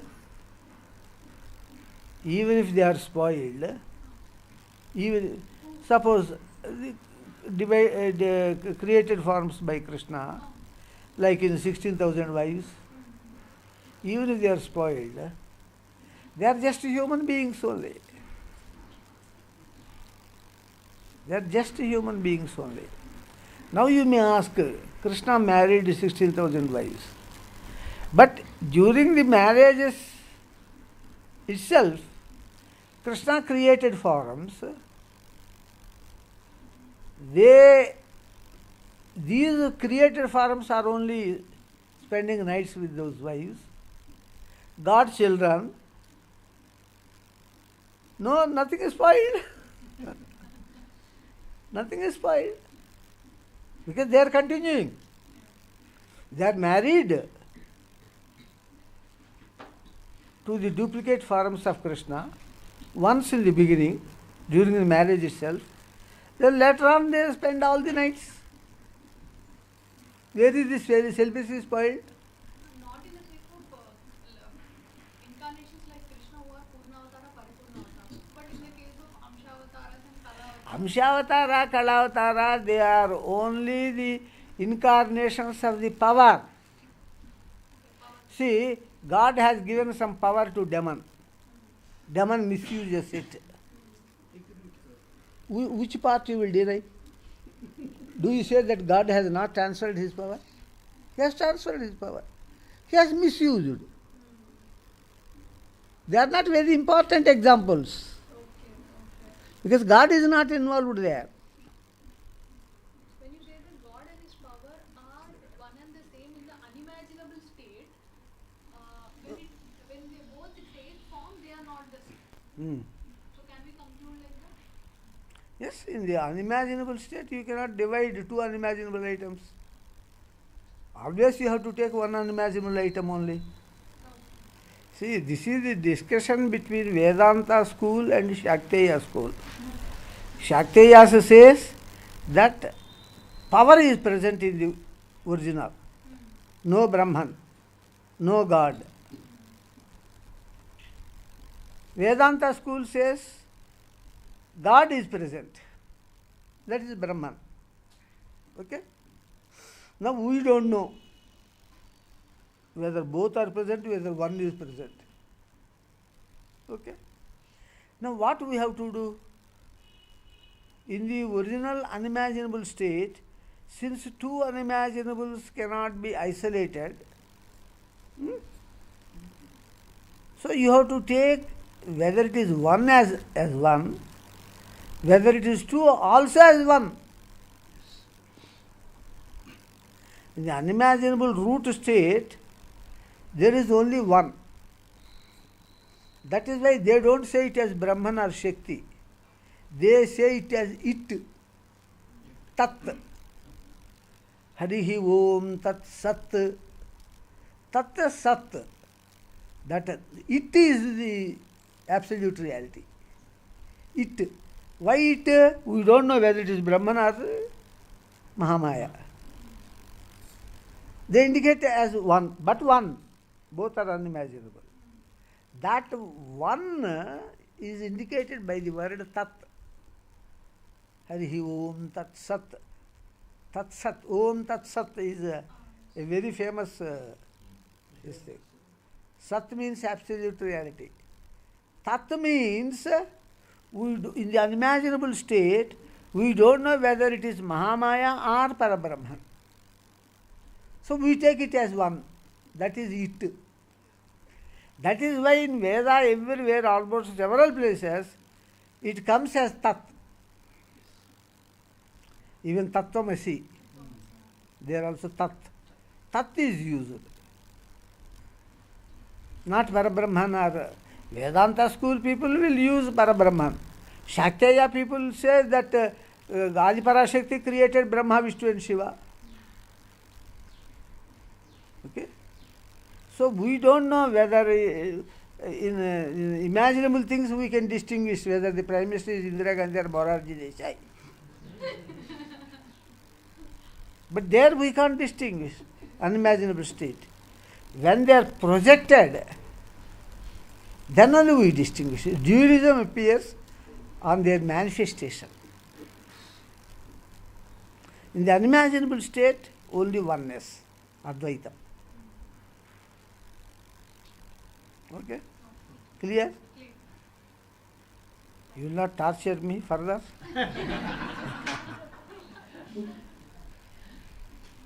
Namaskaram, Swami.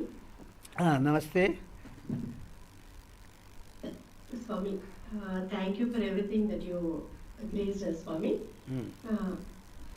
Through your kind, unconditional love, you graced us the powerful Maha Mantra, Shri Anjaneya, Shri Subramanya, which is clearing the path of pravritti and giving us peace to worship you and serve you. Thank you, Swami. Would you also please give us mantra to progress in nivritti to get rid of our selfishness, Swami.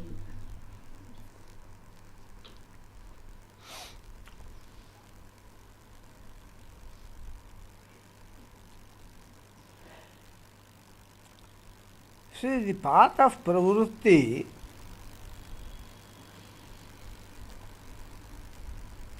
is not like the path of nivrutti. In pravrutti, we have so many worldly bonds. In nivrutti, we have only one bond with God.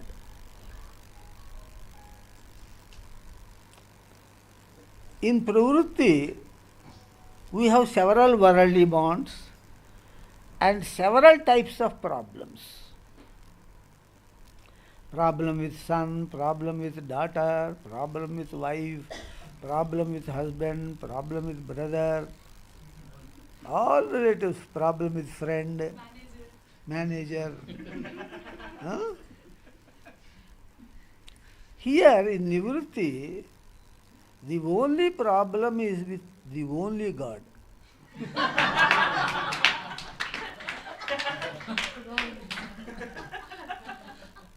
In a nivrutti, policy is very clear policy.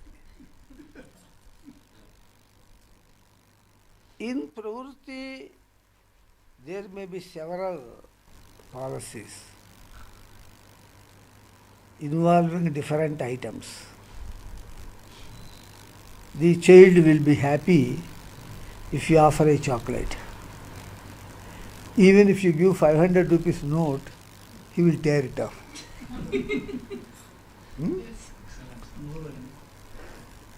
Wife will be happy if you take her to cinema and to picnic, and not with money.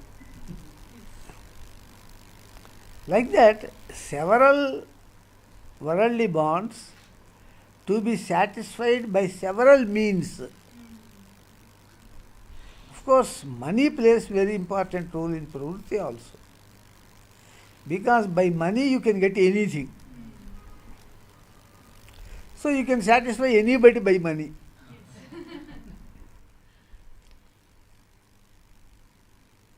So the dealing of pravrutti is completely different from the dealing of nivrutti. And nivrutti is a very simple subject and pravrutti is very complicated subject, multi-dimensional subject. A lot of confusions in pravrutti. So many confusions. I have spent a lot of time and energy and I have earned this much. All right. When I die, will it come with me? No. That is the problem. Huh? If I give all this to my children, will they maintain it? They may lose it also. That is another problem. Huh? So many problems. Here, in the case of God, there are 3 steps. Very simple subject. One is Jnana Yoga. That is, to know all the details of God. If you know all the external details, story details, personality details are called as Vedanta, story details are called as Bhagavatam, Puranas, etc. To know all the details of the total personality, inside and outside personality of God is Jnana Yoga. Narada told about Krishna to Rukmini. That is Jnana Yoga. Then Rukmini developed a lot of fascination for Krishna. After hearing Jnana Yoga, the human being will develop a lot of attraction towards God. After hearing all the details, He protects us in the hell, He protects us here. That itself is sufficient to get attracted. So many other things, so many infinite things. So automatically we develop some fascination or love or devotion towards God.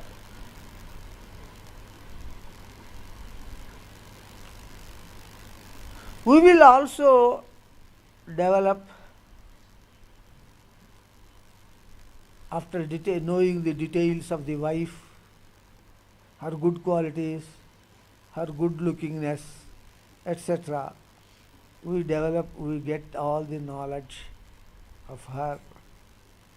Then suppose you go on starting only theoretical love to her, praising her in songs. Your face is like moon, your feet are like lotus flower. Go on singing songs. What she will tell? Every day you are singing songs. One day you don't bring 1 rupee flowers. Even. Every day singing songs only. I got bored.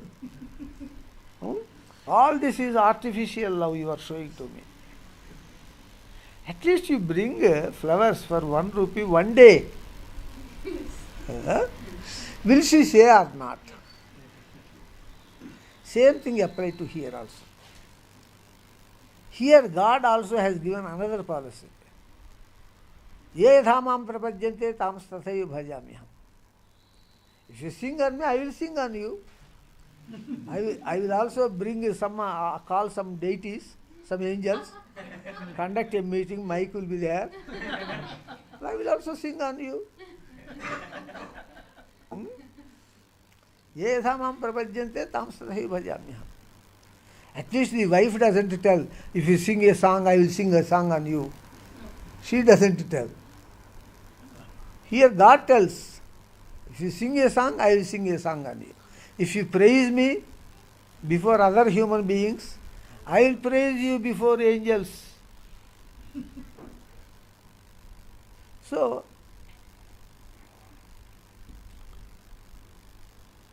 that the proof for theoretical devotion is necessary. Very straight point there. People may misunderstand. But this is emphasized everywhere in Gita as karma phala tyaga. It is also told in Veda. Na karmana na praja dhanena tyage naike amrutatva manusho. Again and again it is emphasized in Gita as karma phala tyaga. So, proof for your theoretical devotion must be shown. Suppose you show only theoretical devotion. Other person also is showing theoretical devotion. Are you both are you not equal? What is suppose I say, no, she has intention to do karma phala tyaga. Then that fellow will say, I have also intention. You cannot differentiate. Differentiation is done just like you borrow the same from pravritti to nivritti. Anybody will go to any extent for earning money and giving the money. That is the essence of the human life. Especially today, how much you earn? The girl asks, what is your salary? How many digits? Huh? So, what we have to do in nivritti is, you must, see, knowledge must be respected, because without knowledge, the details of God are not known, by which you cannot develop any attraction towards God. Jnana Yoga is essential to give all your details and get you attracted to God. For that, Jnana Yoga is necessary.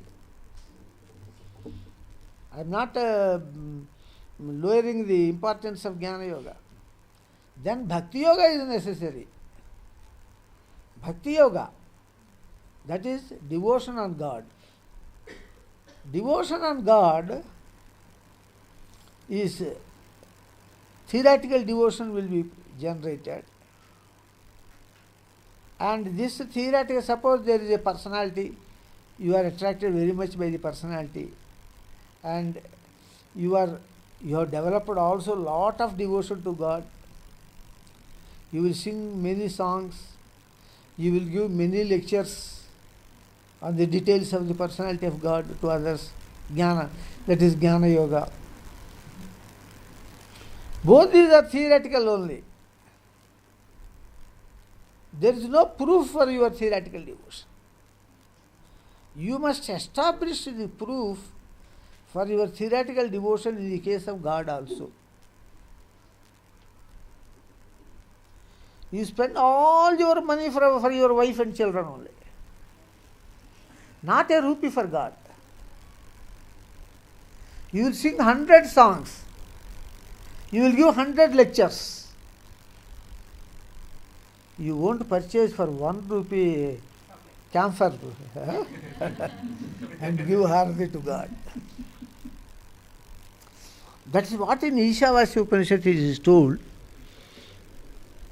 Sambhutyagum rataha, asambhutyagum rataha, yastade ubhayagum upasate. There is worship is of two types. Sambhuti upasana and asambhuti upasana. Asambhuti upasana means praying the Lord by songs, mantras, etc. Doing worship, flowers, all that. Flowers also they don't purchase. They grow for flower plants in the garden and use. From other person's garden also, so at times they Parama, what you told? Other person's garden also they planted. From other, yes, that is correct. Neighbors' gardens. Every day in our colony, I find at 5 o'clock, some 2-3 ladies come, pluck all the flowers of all the houses.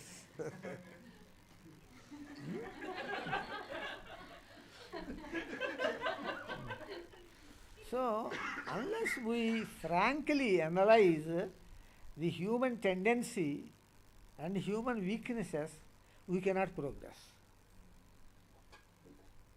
If we feel shy, shamed to discuss about our defects within ourselves, never you can progress. Practically you can never progress. Theoretically you feel that you are the Prime Minister and you are ruling the whole country. You may get theoretical satisfaction. But that is not practical reality. Is it not? Suppose you go there and tell, I sang several songs on you. Then he will say, immediately I also sang several songs on you.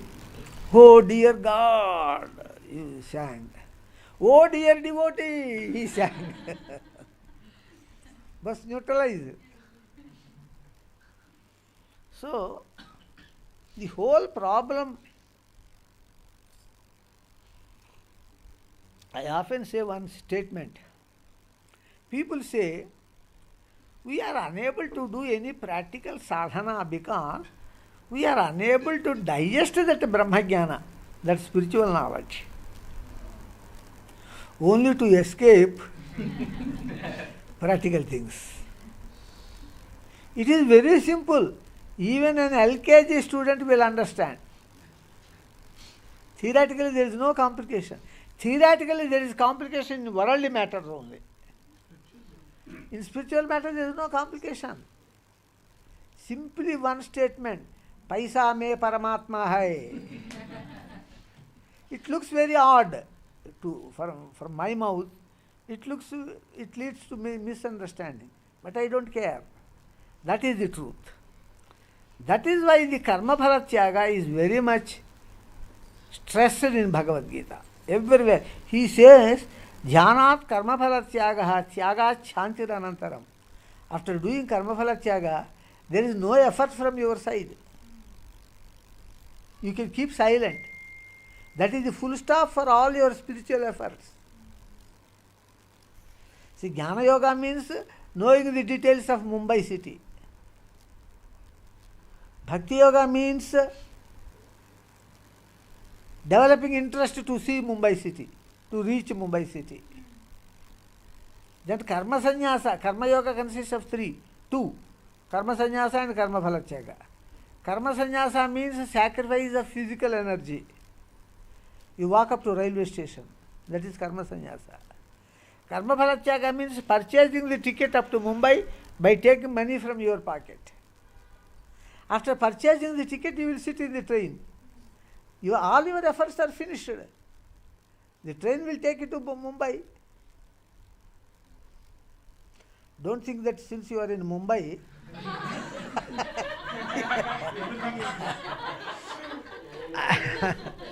I gave it only as a simile.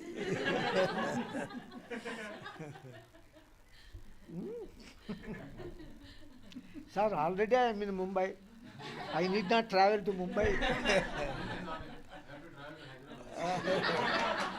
Then I will say Hyderabad. Yes. Details of Hyderabad. So like that, you should do something practically also. This is present in our ancient system also. Because once they do some Parayanam, some Hanuman Chalisa Parayanam, 108 times for 3 days, 5 days, then they will call some good devotees and give food to them and give dakshina to them. Apart from Asambhuti Upasana, Sambhuti Upasana is also done. Sambhuti means practical.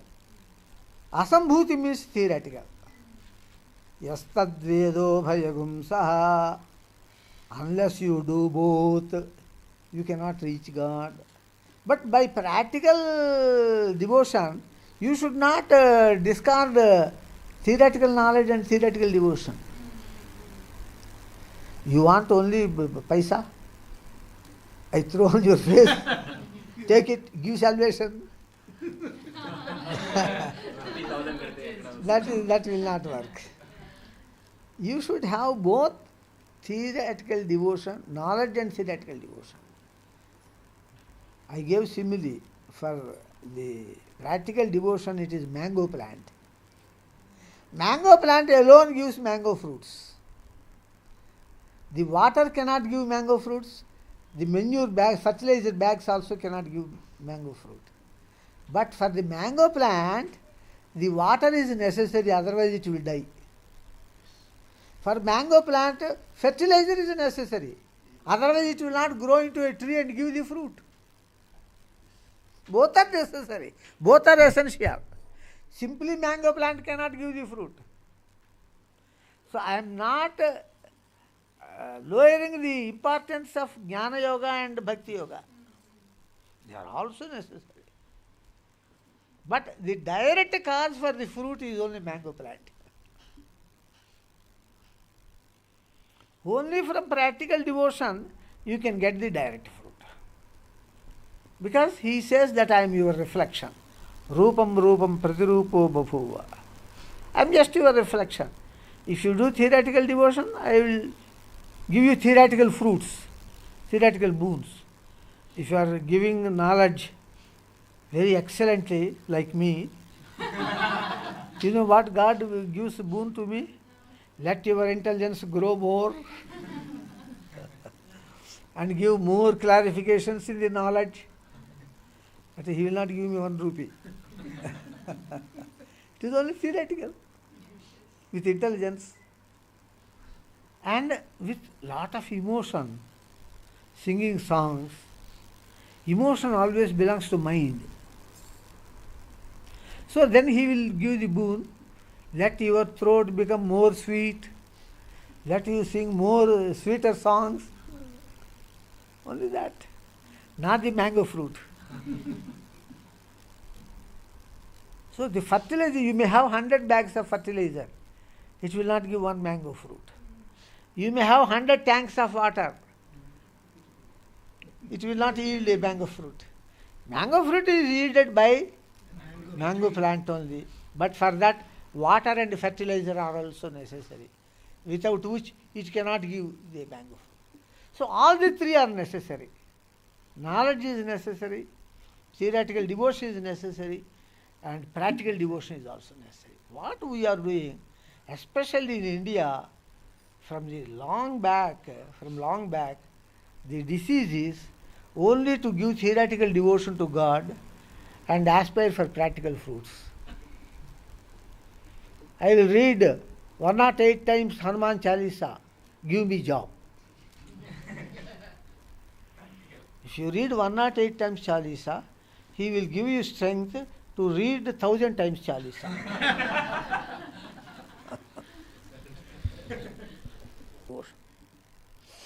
So that is our weakness. That is why I told once why Swami Vivekananda wept seeing the sky. Yeah. Why our India is so poor, even though it has highest knowledge and highest devotion in this country. Why everybody is poor, everybody is suffering for food? Then God did not give reply. Later on God gave reply through me. It is because we are giving theoretical devotion to God. So theoretical boons only he has given. He has developed more intellectual scholars. He has developed more beautiful singers in India, but not 1 rupee, not roti to eat. So it is because of that. And this is the answer for this question of Swami Vivekananda was also told by one devotee, one saint, Rama. His name comes Rama. Swami Ramatirtha. Ramatirtha. He gave, when in foreign country, when some foreigners asked, why India is so poor, why we are wealthy, he told the same. India is very famous for intelligence and devotion, and not for practical sacrifice. हमको लेना आता है, देना नहीं आता है. लेना.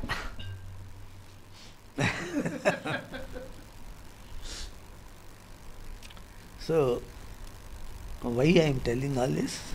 He asked you given that mantra, Sri Anjaneya, Sri Anjaneya. So in the case of Nivritti path, all the spiritual knowledge is to be understood, and the main point is to be noted, and the main point should be practiced. So what we should do? We should always get some good scholars. At least we should attend the spiritual lectures. At least we should attend the persons singing devotional songs. At least when we go to our home, you should see the channels like Samskara, Asta, all those channels, not these bloody serials and social movies. See, we are already bored with the world, and again you want to see them in the TV. How much foolish it is. Something new you must see. Same thing again you want to see there. Already you are suffering with headache.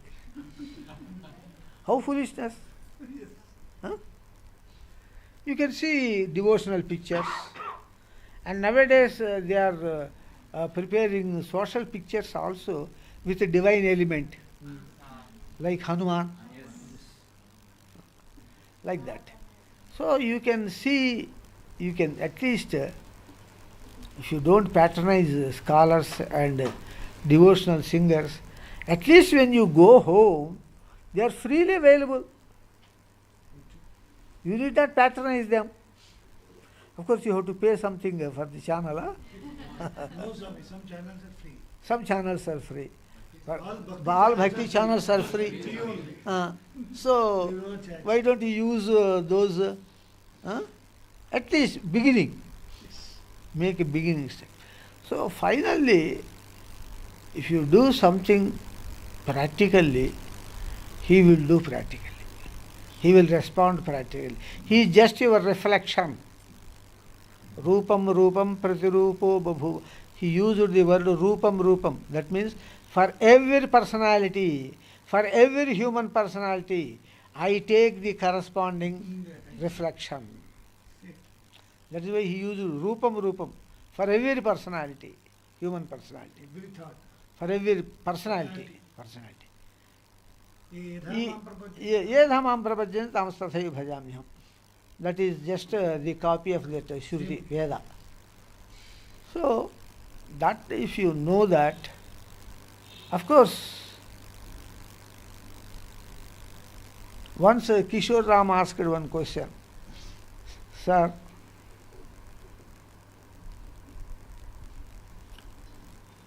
we cannot reach the final stage in one step itself. Moreover, here in the sacrifice of wealth or money, it is not the magnitude you sacrifice. It is the percentage of your sacrifice in your total possessed wealth. When Jesus is sitting in the church, several rich people came and donated hundreds and thousands of coins. But one widow beggar came and gave one coin. Jesus stood up from the chair and told, I am assuredly telling all of you that this widow beggar is the best donor to God. Because she possessed only one coin and she donated that one coin. It is 100% sacrifice. Other rich people, they donated 100,000 coins, but they have lakhs and crores of coins. So it is only just 0.001% their donation. But this one coin donation is 100% donation. So there, if you go to a shop, if you give 10 rupees, he will give one item. If you give 100 rupees, he will give a better item. It is not business. God is not doing business. God is testing your attitude, whether you can do the total sacrifice or not. But Kishore Ram asked one question, Sir, in the first step we cannot do the total sacrifice. Slowly we can. Today I did 1%, tomorrow 2%, day after tomorrow 5%. Slowly it will increase and one day I will reach that 100. That is perfectly valid. As per your capacity, that is why it is told, Yadha Bhakti, Yadha Shakti. You should do charity in God's case as per your capacity and as per your devotion. Whichever is low, I have added that. It is actually Yadha Shakti, Yadha Bhakti, Tubhyamaham, Dakshinam Sampradade Namama. This is actually there. But I added whichever is lower. Because, suppose you see me, you have developed some impression about me, about my capacities, about my knowledge, about all those. If your impression is only to give me 10 rupees, but your capacity is to give 100 rupees, you are an IT employee, you can give 100 rupees. But you have a poor impression about me, your impression is only 10 rupees. Though your capacity is to give 100 rupees to me. Whichever is lower. You see, in calculating the IT rules for income tax, HRA, your wife is there? There are several Clauses. Whichever is higher. Whichever is higher. Here whichever is lower. Here, whichever is lower. Suppose, even though your capacity is to give me 100, but your impression is only 10 rupees. Between 100 and 10, which is lower? 10. Give me 10. Not 100. Suppose your capacity is only to give 10 rupees. Your impression on me is to give 100 rupees. Then whichever is lower, give 10 rupees only. I can take loan and do it. That is the extra. That is the extra with you. She has taken a loan, 15 lakhs loan. She has taken from HDFC and transferred to me. Then I inquired and I contacted all the officials of the bank. They told, yes, you can return, but just you have to pay 1,25,000 fine. Just in 2 days. Prepayment penalty. Prepayment penalty. Then I have to, because she did sacrifice for me, I must protect her. Then I told her, you ask your father, he will show you a site, you purchase it, its value is very high, you will get it for a low price. I told her. I returned back all the 15 lakhs. And then she went and asked her father, I want to purchase a site for 15 lakhs. Do you have any site in your? I don't have any site in my view. You never told that you will purchase. He also doesn't For weeks I waited, Swami. He couldn't find a good one. find a good Then one. I on myself found a different one and I planned to buy that one. Yes. And then you told, no, go back to your father. Only when your father Says you buy. you buy. I had to wait 2 more weeks. Yes. Then I got half the price of Half the the actual price. amount. It is actually yard how much? It is 8,500 actually. Previously they quoted They quoted first 10,000. From there they bargained to 8,000. 8,500. 8,500. And my father logged it there because it is the best price. Best price because 10,000 coming for 8,500 is a best price.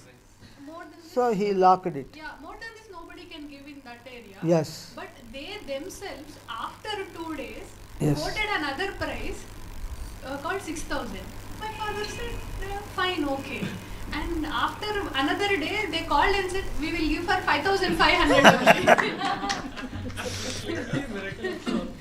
My father, I have to do. I have to do that. See, per square yard. can anybody in this crowd give 15 lakhs taking a loan to me as Guru Dakshina? No. Raise your hands. And already 2 years savings, 14 lakhs she has already donated me. She donated 14 lakhs. And immediately she takes a loan of 15 lakhs from HDFC bank. So if I don't do miracle in her case, all my miracles are waste. All the miraculous powers are waste. Because I also sing the song, Rai Rappanu Kane Kanu Mamulu Manishini Nenu. I also have heart. Is it not? So, miracles are done by God only in deserving cases. He wants to do miracles putting some rates. If you give this much Guru Dakshina, I will do this type of miracle. If you do give this Guru Dakshina, I will do this type of miracle. That Mari Channa Reddy, he fixed rates for each work, so that nobody can cheat you. You see the list. If you want to do this work to be done, pay this amount. Suppose you have not paid to the secretary this amount. He will send the file details to the chief minister, and what he will write, not approved. Then you go to the secretary, pay the rate, then he will put this not approved, NOT not, after T he will put E, not approved.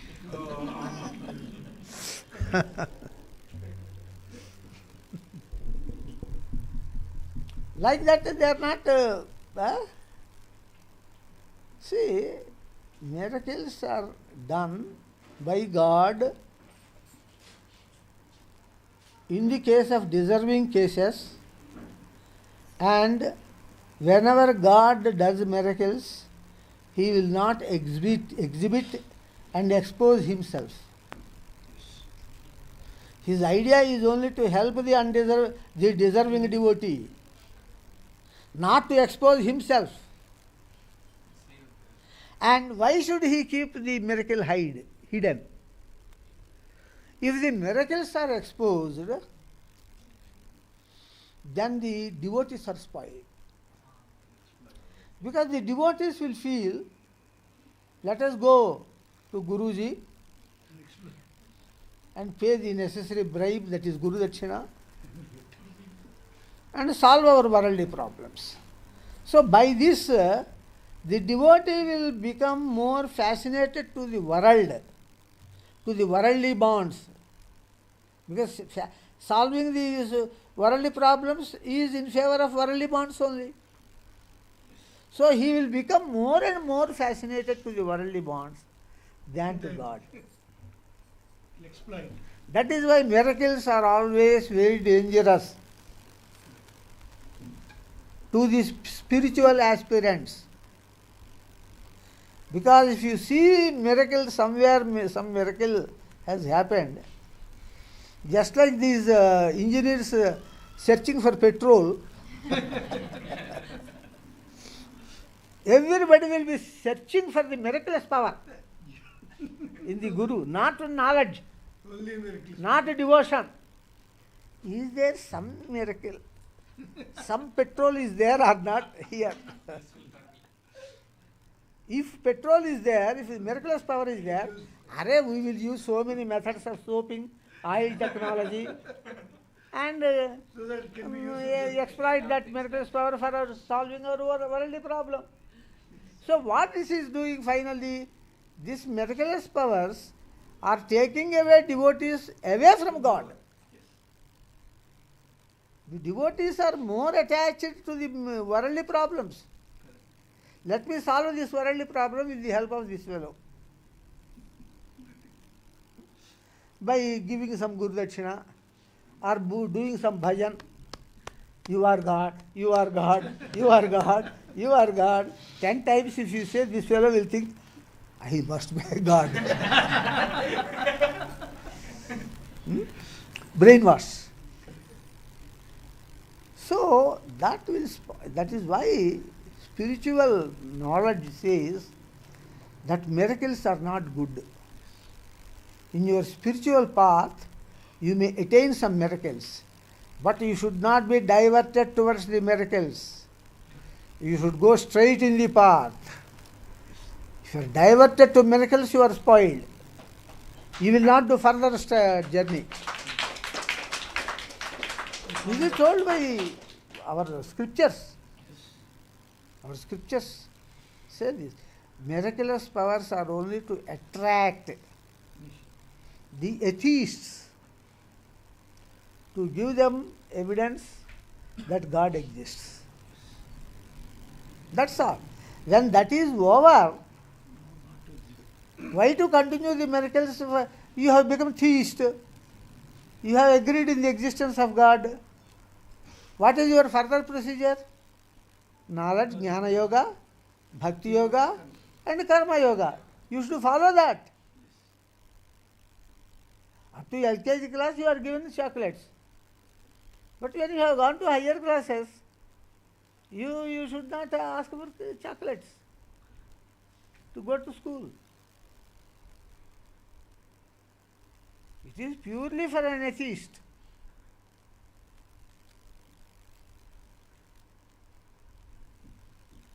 Now people, you may ask, unless the miracle is exhibited and exposed, how all the people will come to know about it? For that, there is one Brahma Sutra which says, Atmani Chaivam Vichitra Santihi. Some miracle will be created in the world by God which is visible to all, exposed to all. You see that and believe in God? Yes. For the present I am telling one miracle in Hindupur. One small statue of Shirdi Sai Baba, marble statue. From the feet, water is flowing. For 3-4 months.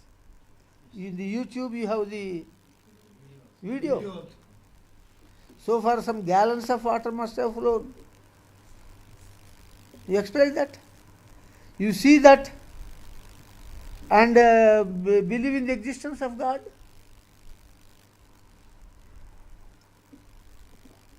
One showpiece is sufficient. Why should you come to me and ask, you saw a miracle? And it is in Hindupur, you see it. Already one showpiece is exposed.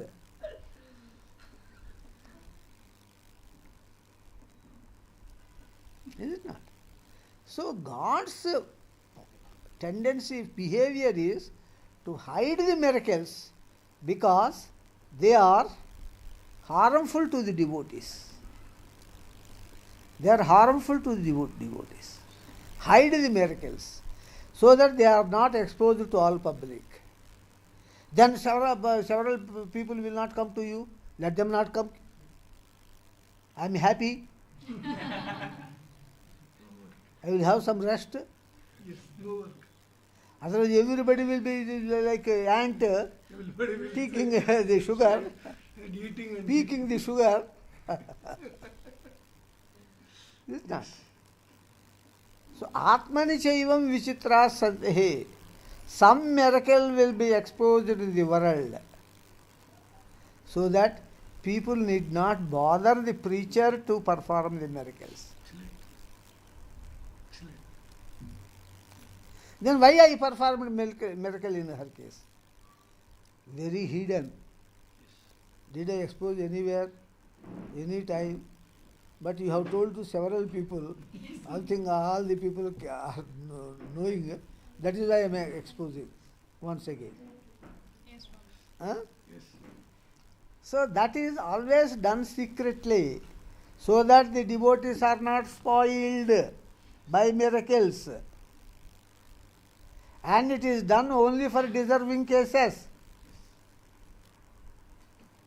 not on public platform as Sarkar's magic. And moreover, the personality of God is not to expose him. Yes. If it is a demon, He'll expose it. he will always expose whatever little. He will expose the power which he also doesn't possess. He is fond of exposition. But what about God? God is bored with the praise in the upper world. He has come here to taste some hot dishes, some scoldings, some criticisms. He likes. You know, in cinema the villain says, I like it. I like it. Some cinemas villains say like that. So, he, when Shishupala scolded him for 100 times without any gap, continuously 100 hot dishes he gave to Krishna. And Krishna cut his throat.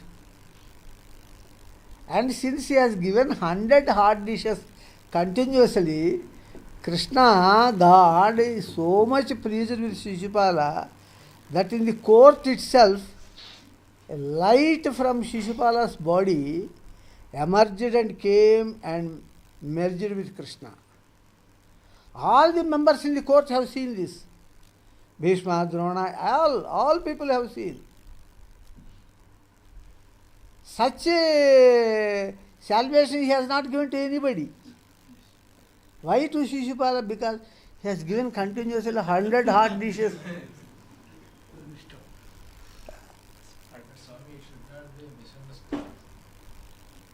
No, you must know the attitude of God. That does not mean that you should give hot dishes. He is not fond of sweet dishes. That only you have to take. So, like that. Anything more? Huh? You are complete. The next question is from Mr. Aditya Kottamasu Swami. His question is, Swami, you once mentioned on the phone that the moon landing of Neil Armstrong is actually a lie. Can you repeat your analysis in the context of ethics in science?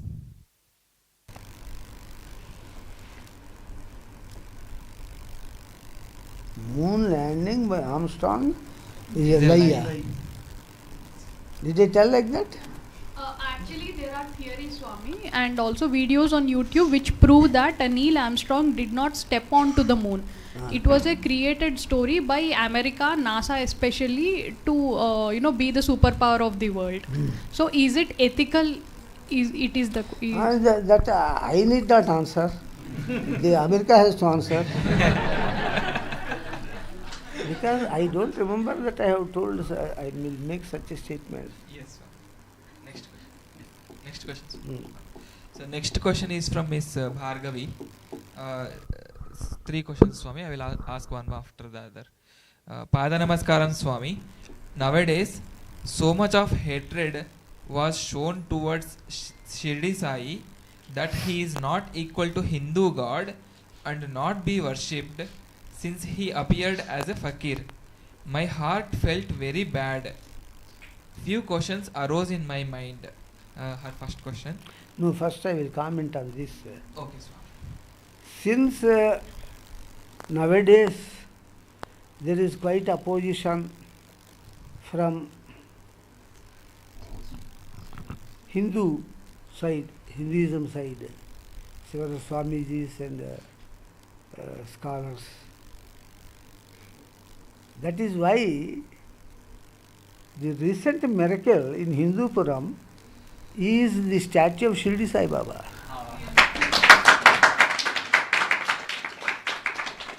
He did that miracle only to answer all these people.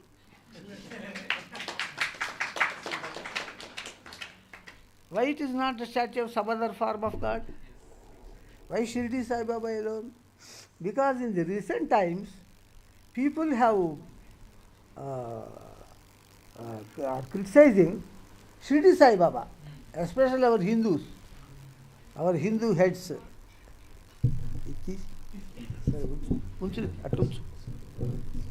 So especially our Hindu scholars, Hindu saints, some of them are criticizing Shirdi Sai Baba. So Shirdi Sai Baba statue is doing that miracle. Okay? Yes, Next. You also wrote Shirdi Sai Baba. I have written Sai Vimarsha Khandanam, that that Shankaracharya of Puri raised several questions, and all those questions were answered by me.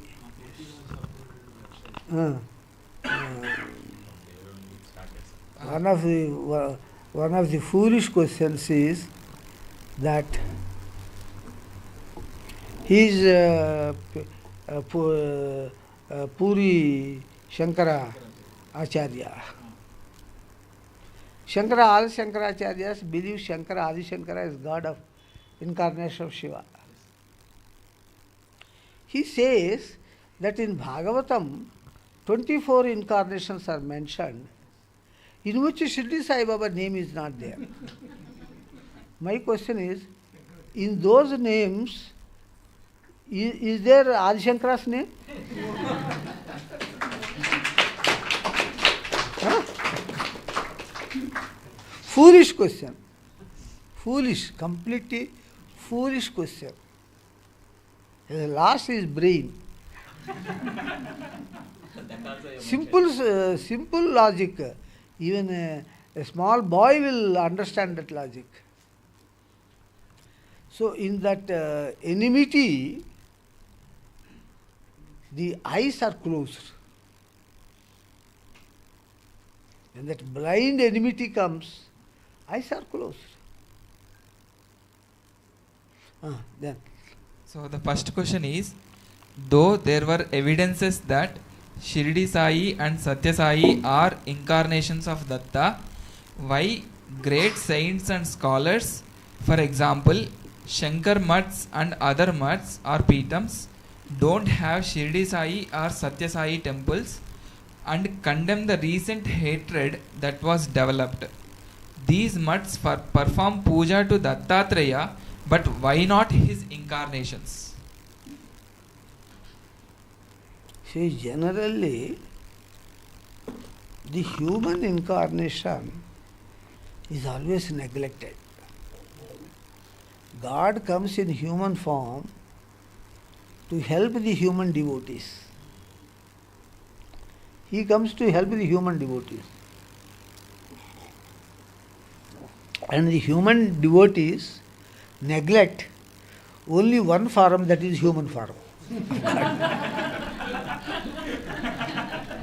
The misfortune, what greater misfortune can be than this? Actual God comes in human form to uplift you. You accept every form of God except human form of God. And no other form comes to you.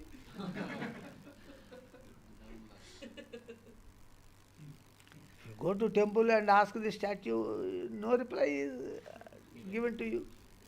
Or if you go to a preacher and asks you, he may mislead you. You should not believe every person who wears the kashaya cloth has absolute right. There are several kashaya cloths anybody can wear. What is there? You should apply your logic and find whether it is correct or not. Even God, Krishna, after telling Bhagavad Gita at the end, Vimrushyaita daseshena yadhechase tadha kuru. O Arjuna, don't believe Gita, that since I have told Gita, don't believe it. Vimrushyaita daseshena. Every sentence you analyze with your brain, logical analysis. Yadhechase tadha kuru. If it is convincing your consciousness, then follow. Otherwise, leave it. For him, what is loss? Loss is only for Arjuna. Otherwise, leave it. Yadhechase tadha kuru. You do as you like. Since you asked me the advice, I gave the advice. A spiritual preacher also, see, I remember even now, when Satya Sai Baba appeared to me, asking that I should propagate the spiritual knowledge, we talked for half an hour after that with each other, several issues. He told me one point which I could not practice. One point he told, very important point, he told, I could not practice it. The point told by him is, don't go to the house of any devotee for preaching spiritual knowledge. The devotee shall come to you. If you go to any house you will become cheap. The devotees shall come to you. Because he maintained that status, You see, he is a big industry. I am a pawn shop. Pawn shop before 5-star hotel.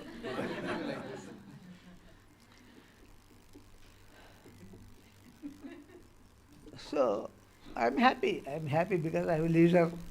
I enjoy peace. Much profits I don't aspire. A little profit I will for food and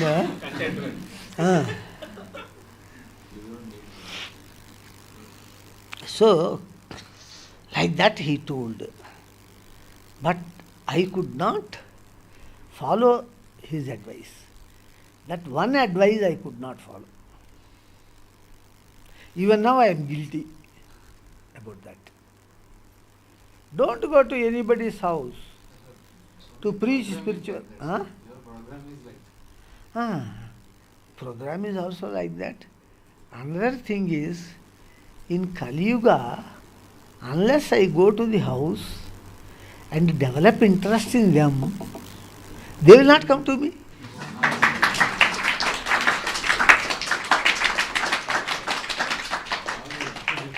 How they will come? Datta Swami giving a speech. Who will come? Who is Datta Swami? They will ask question. What are his credentials? Did he do any miracle to anybody?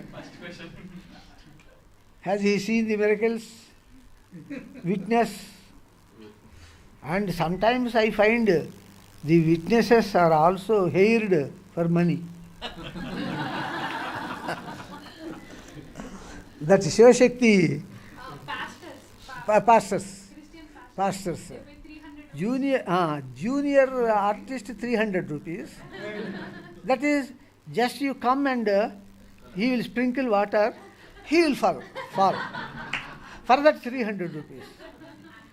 But after raising, oh God, you have raised me, all my sins are, but some dialogues are there. If you utter those dialogues, 500. I came to know this point recently. Had I known this earlier,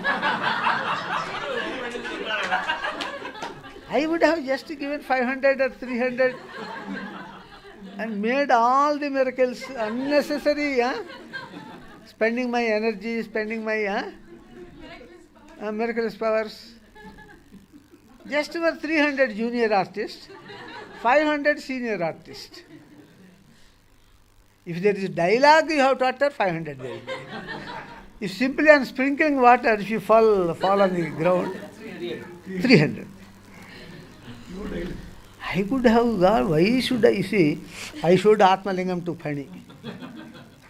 I should have told him, instead of showing Atmalingam, whatever Guru Dakshina I will get, for some percentage I will give to you. You tell a lie that I have shown Atmalingam to you. Some commission I will give, depending on the income. How easily it should have been. See, night at 12 o'clock, that Atmalingam appeared on my chest. And from that Atmalingam, the Om was coming for 15 to 20 minutes. And that room is with zero light. And the light came, which is of about 100 volts. Some 10 lights are put, tube lights. So much light came. For 15 minutes. Lot of energy, That will spoil my body. Yes. Because upadhi is only human upadhi, medium. The power, Manmohan, the Narendra Modi may be very powerful person, but his flat is built by cement and bricks only, not by gold and iron. Is it not? So, instead of doing that was a very heavy miracle. So after that, several days I suffered with weakness, lot of weakness. Instead of all this, I should have offered some percentage to him. Funny, you say that you have seen Atmalingam. Easily it would have been over. Is it not?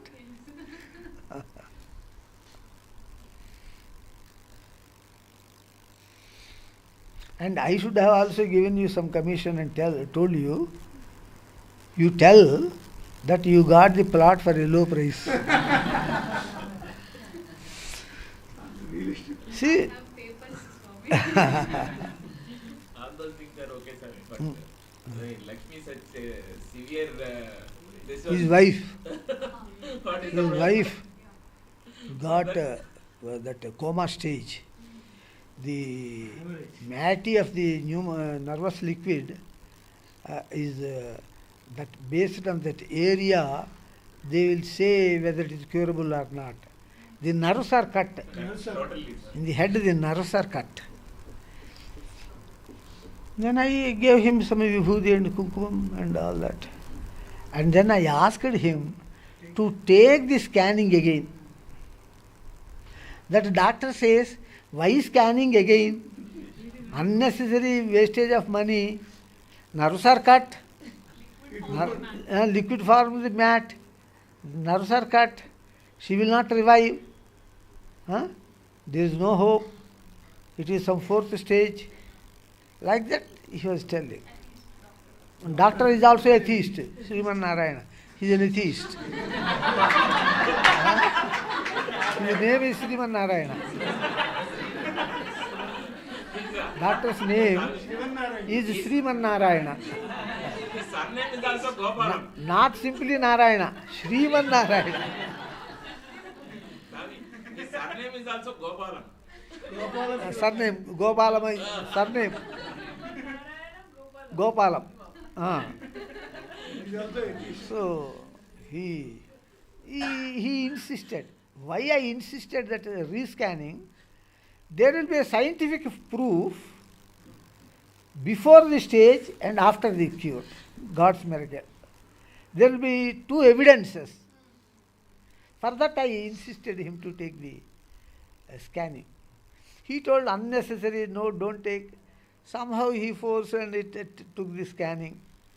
And he has put on that,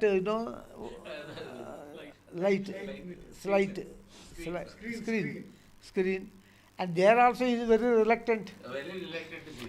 He is not seeing the screen. Nothing will change. At all. Nothing will change. When he has seen the screen, he pulled his chair front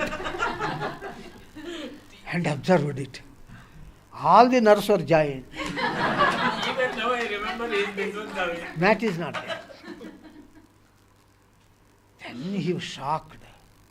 He was shocked and told, what's your Swami, what you spoke? He is to say, our Swami told like this, our Swami told like this. The Swami you uttered, he is there for you.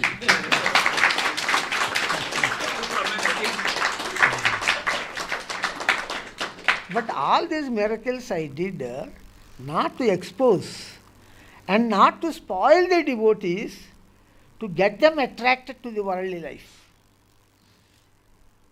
That is as far as possible I hide. But sometimes they become exposed. See, I can't help. Sometimes they get exposed. Actually, miracles are not good. Miracles are meant only for atheists, not for theists. Miracles are not for now. Theists are more interested in miracles than atheists. Why? They get several worldly problems. They want to solve their problems.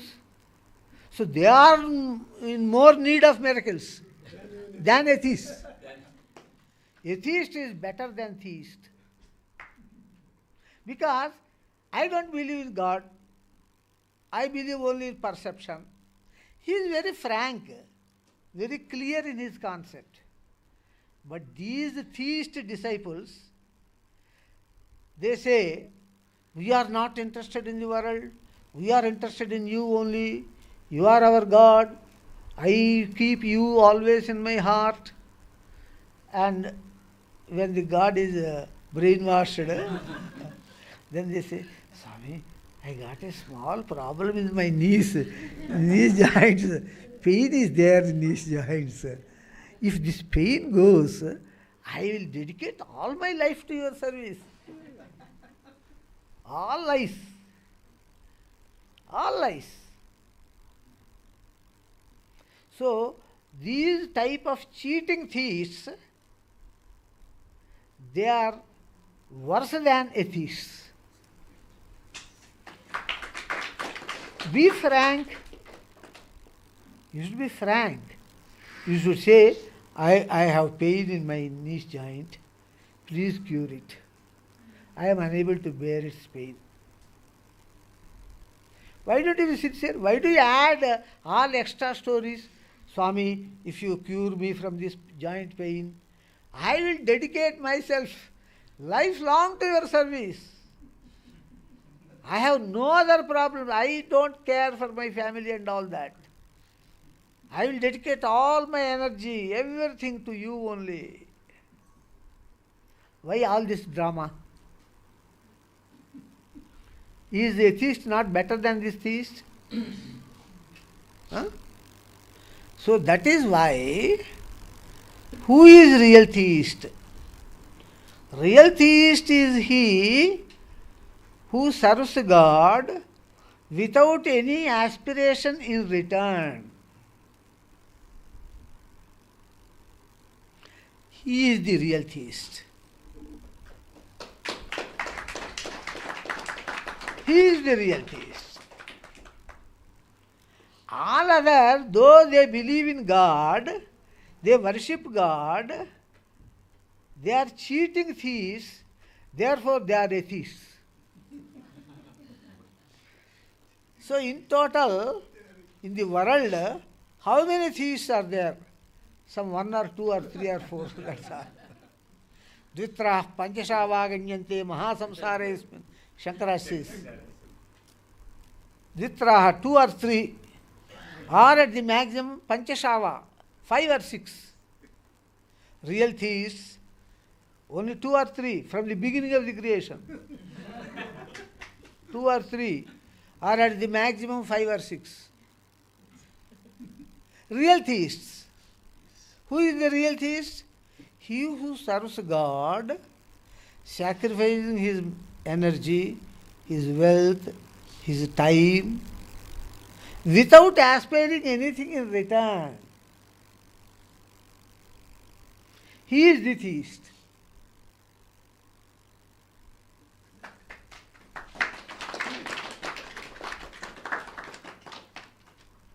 So, what we learn is, we should always be very sincere to God. We should not bluff God. You bluff in the world, because world is also a cheating world. Everybody cheats. So you can also bluff. He is bluffing you. You also bluff him. No sin. But before God, at least before, in the prayer room, before God, be sincere, be loyal, be truthful. Don't play the bluff tactics.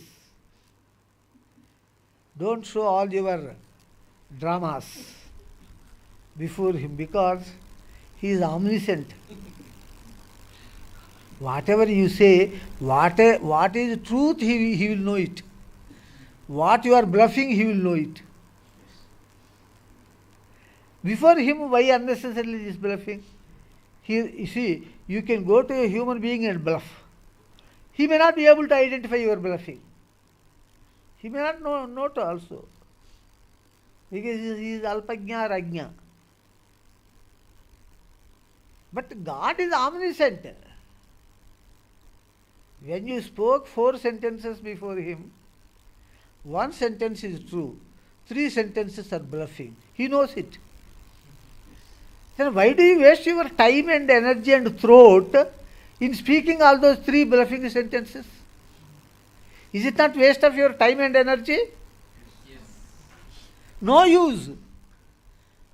No use, not only no use, there may be negative effect also. Even though you have spoken 1 sentence correct, because of these 3 bluffing sentences, that 1 sentence also is cancelled. Negative. Why do you spoil your request before God? By playing all bluffing statements. So the utmost lesson we must learn is that you should be always sincere before God, and you should never be sincere in the world.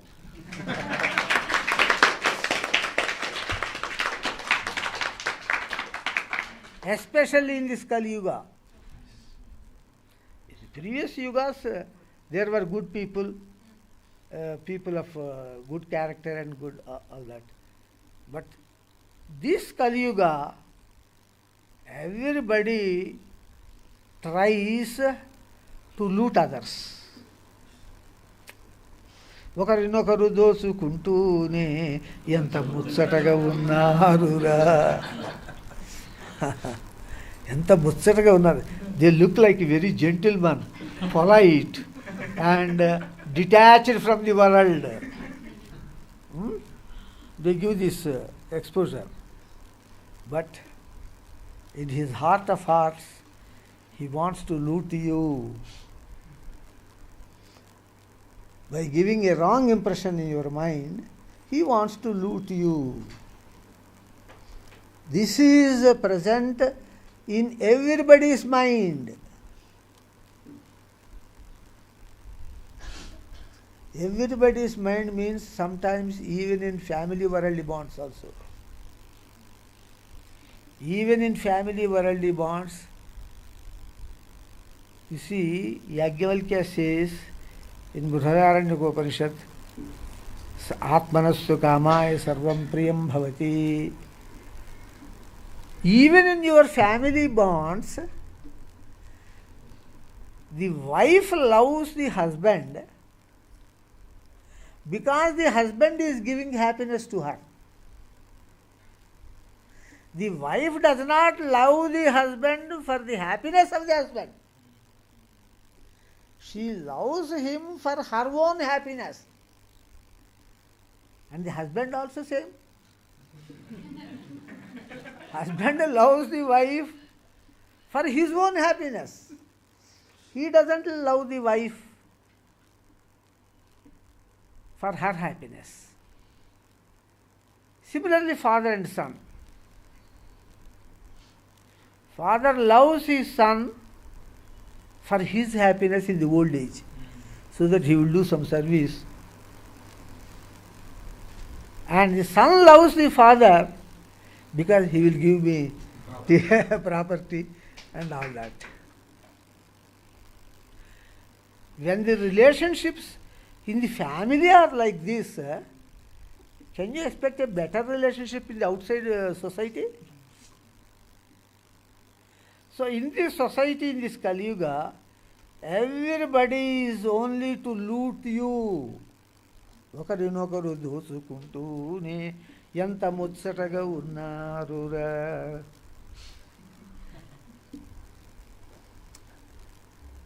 So therefore, especially in Kali Yuga, there is one statement in Veda. Duramete viparite vishuchi. God and world are opposite to each other, like North Pole and South Pole. Opposite to each other, like North Pole and South Pole. Here, the love is selfish in world. Let any bond be there. Love is selfish. And in the case of God, God doesn't require anything from you. He is the giver of everything to everybody. But still He is loving you, taking the trouble of coming from the upper world into the human world. When He comes into the human world, He has to stay in the womb of the mother for 9 months, just eating those food. Huh? It is called as Garbhanarakam. It is hell, womb hell. 9 months you have to simply depend on the mother's food. She digests for her body, and something left over she will send to the baby. Huh? And he has undergone 9 months Garbhanarakam, and he will undergo the Marana-narakam also while leaving this body. He has come all this distance to uplift you, and he is not aspiring anything from you.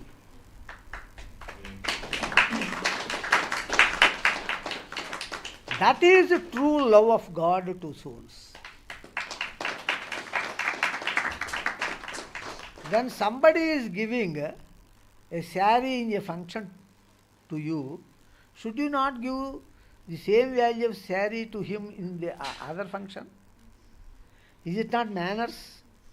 So is it not manners for our souls, for us, to return the same aspiration love to God? Aspirationless. Aspirationless love. He is giving aspirationless love to us. Is it not the basic manners that if you get one present in one function, you should give same item or a different item of the same price to that fellow also in their function? Is it not minimum justice? So is it not our minimum justice to give aspiration love to God?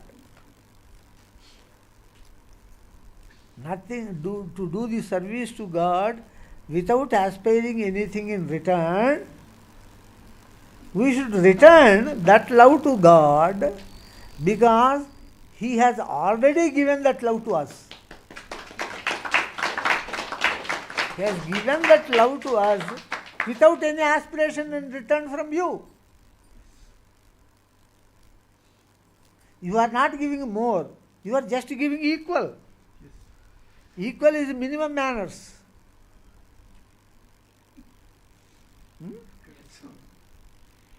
So that we should learn.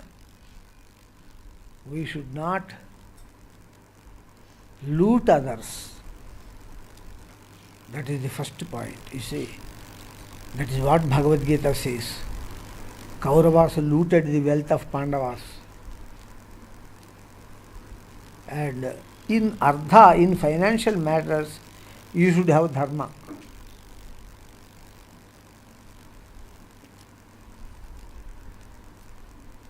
The Duryodhana and Kauravas looted the wealth of Pandavas in gambling. Gambling, Dharmaraja likes very much. So he exploited his weakness. So, telling all sweet things, showing all submissiveness, and you finally loot his wealth, somebody's wealth. That is the maximum injustice in the Ardha, in the financial matters. That is what Bhagavad Gita says. Because it is partition division between Kauravas and Pandavas. Radha Krishna Gita deals with dharma in kama, justice in sexual life. If dharma is followed in artha and kama, moksha is automatic. In fact, it is told in Valmiki Ramayana, apyartha kamo yasyastam dharmaya iva manishinaha.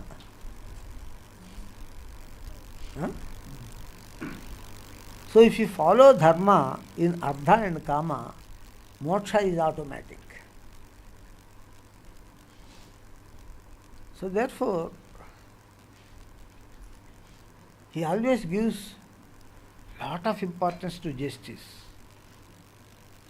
So don't loot anybody's wealth in injustice way, in cunning way, in cheating way.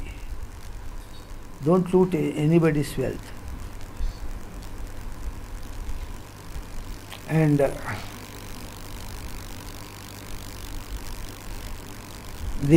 regarding the kama, or dharma in kama, God Krishna never lost his celibacy. He was limited only to his power, the embodiment of his power, called Radha. And Rukmini also. Rukmini also, both Radha and Rukmini are one and the same.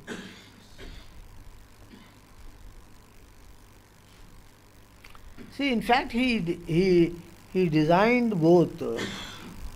Rukmini is for the 16,107 wives. Because Rukmini also married Krishna through marriage, through legal marriage.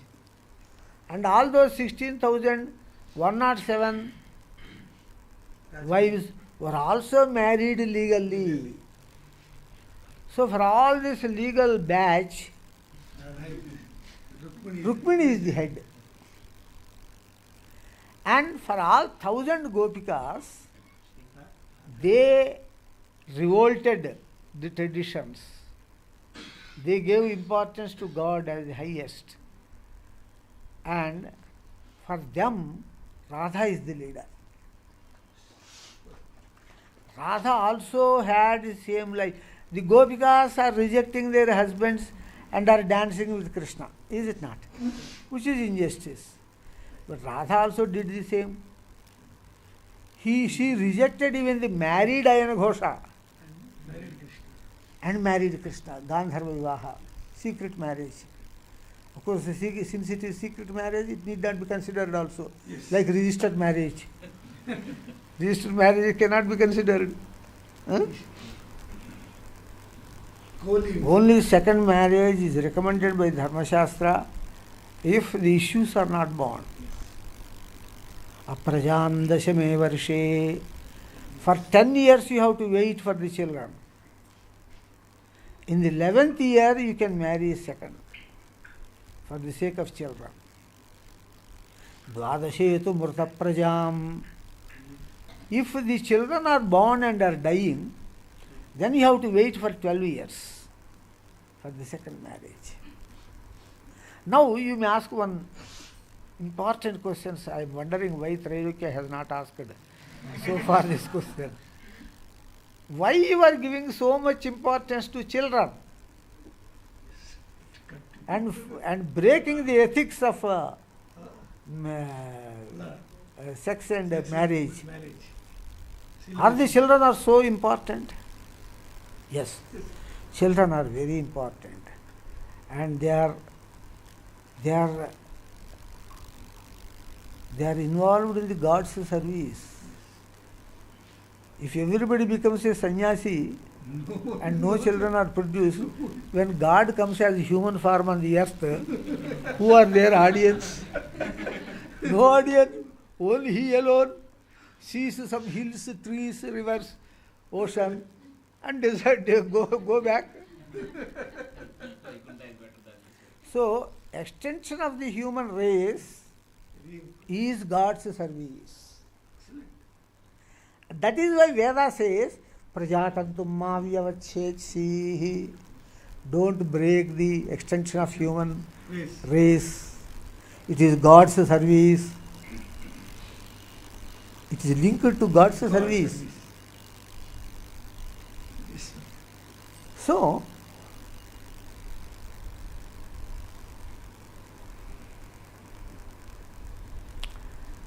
you must follow the dharma in artha, you must follow dharma in kama. Then moksha is there. But see, some rare people, they have to roam in the country and preach the spiritual knowledge. Preach the spiritual knowledge. If Shankara has married, he travelled all over the India thrice, from Himalayas to Kanyakumari. Thrice he travelled and established the spiritual knowledge.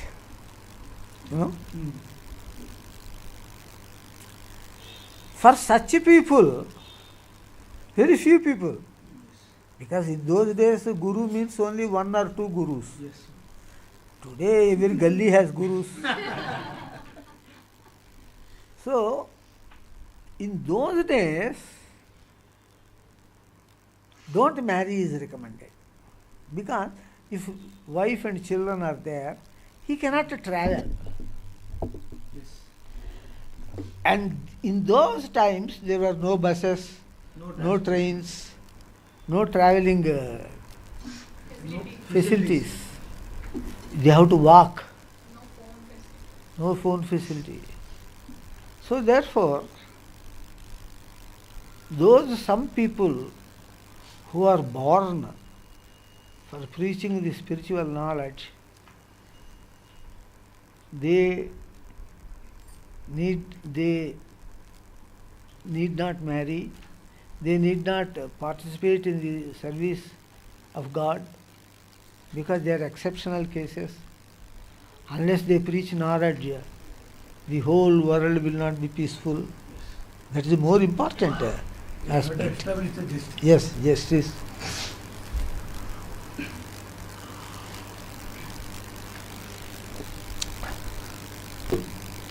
So in those days, the Veda, keeping those days in view, it has told, Kim prajaya karishyamo yeshannayam atma. What is the use of these children?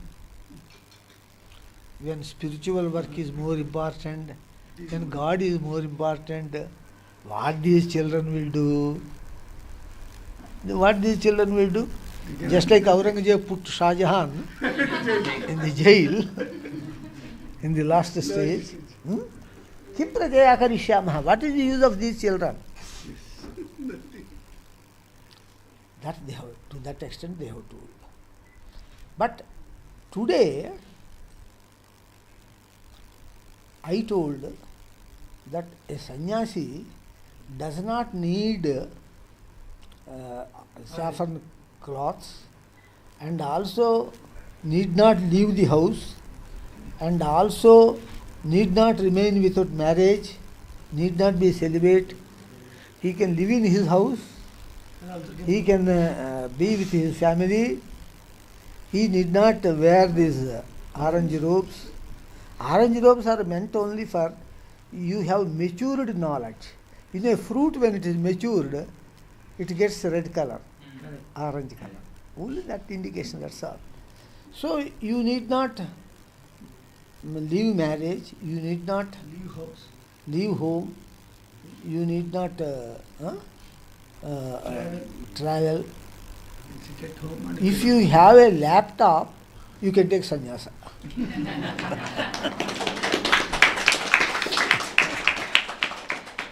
Because through laptop, you can discuss also. He will send his argument, you will send your argument, discussion can take place. And laptop discussion is better than oral discussion. Because when you are arguing orally, some points may not strike to your brain. When the other fellow sends through laptop, you will think slowly, wait for 2 days, even though you have typed some part wrong, after 2-3 days you may realize, you may correct it. Because in those days, Talapatra Grandhas, once they have written, they can't correct. So, one has to become, see, sannyasi does not mean to do injustice to family. Moreover, another thing, in the olden days when they have taken sannyasa and were walking, going, they depend for their food on others' houses. Now you need not depend. You are sitting in your own house. You are married. She prepares food. That you need not trouble others. Okay? You can take your food from your home. Discussion is very easy, and you can do propagation by sending the emails to friends. So in fact, the present sannyasi is doing better spiritual work than the older sannyasis, saints. See, doing the God's work is important, not your other things. Whether you have worn the kashaya clothes, whether you have left the house, whether you are unmarried, they are not important. See, work from home now, today concept. You need not go to office. You can sit in house and do the work. You can sit in the house, open the laptop, and propagate the good spiritual messages. And if anybody asks a question, a good debate you can do. If you have got any difficulty in answering, you can approach your Sadguru. He will definitely solve. Is it not? So, doing service, those who want to do sannyasis are doing only theoretical service. Who are doing sannyasi? You see, somebody learns professional course, doctor course, engineering course. What is the aim? You will do some practical thing in the field and help the country to progress in economy. Is it not? Yes. The professional course does not expect you to become a lecturer in a college and simply teach the theory. You are not involved in the practical. So who are the sannyasis? They are the professional degree holders employed in colleges for preaching the knowledge. Not doing practically anything, only for preaching knowledge. But that preaching is also should be given. I am not denying it. Unless colleges are there, unless subject is taught, how the students will come out, that's also necessary. But a professional person, a professional degree holder, entering into practical field and doing social service is better than the same professional degree holder joining an engineering college or a medical college to preach the subject. He is better. He is better than. When Trailokya asked me that she will prepare for public service, UPSC examinations, and wants to become some district collector, you are entering only, you see, you studied BTech, professional course. You should have studied BA or BCom. She is also eligible for Public Service Commission, for UPSC examinations. Why you studied BTech? You are expected to do something professionally, practically, service to country. Is it not? Why you again go to the UPSC examinations and become an officer in the government office, sitting idle, collecting bribe? You enter into the practical field and do some service. I advised her to enter into industry, Have some technical skills and enter a corporate industry. corporate industry, having studied BTech, electronics. So, that is better. So, sannyasi is not the highest. Sannyasi is only a professional degree holder working as a lecturer in the college.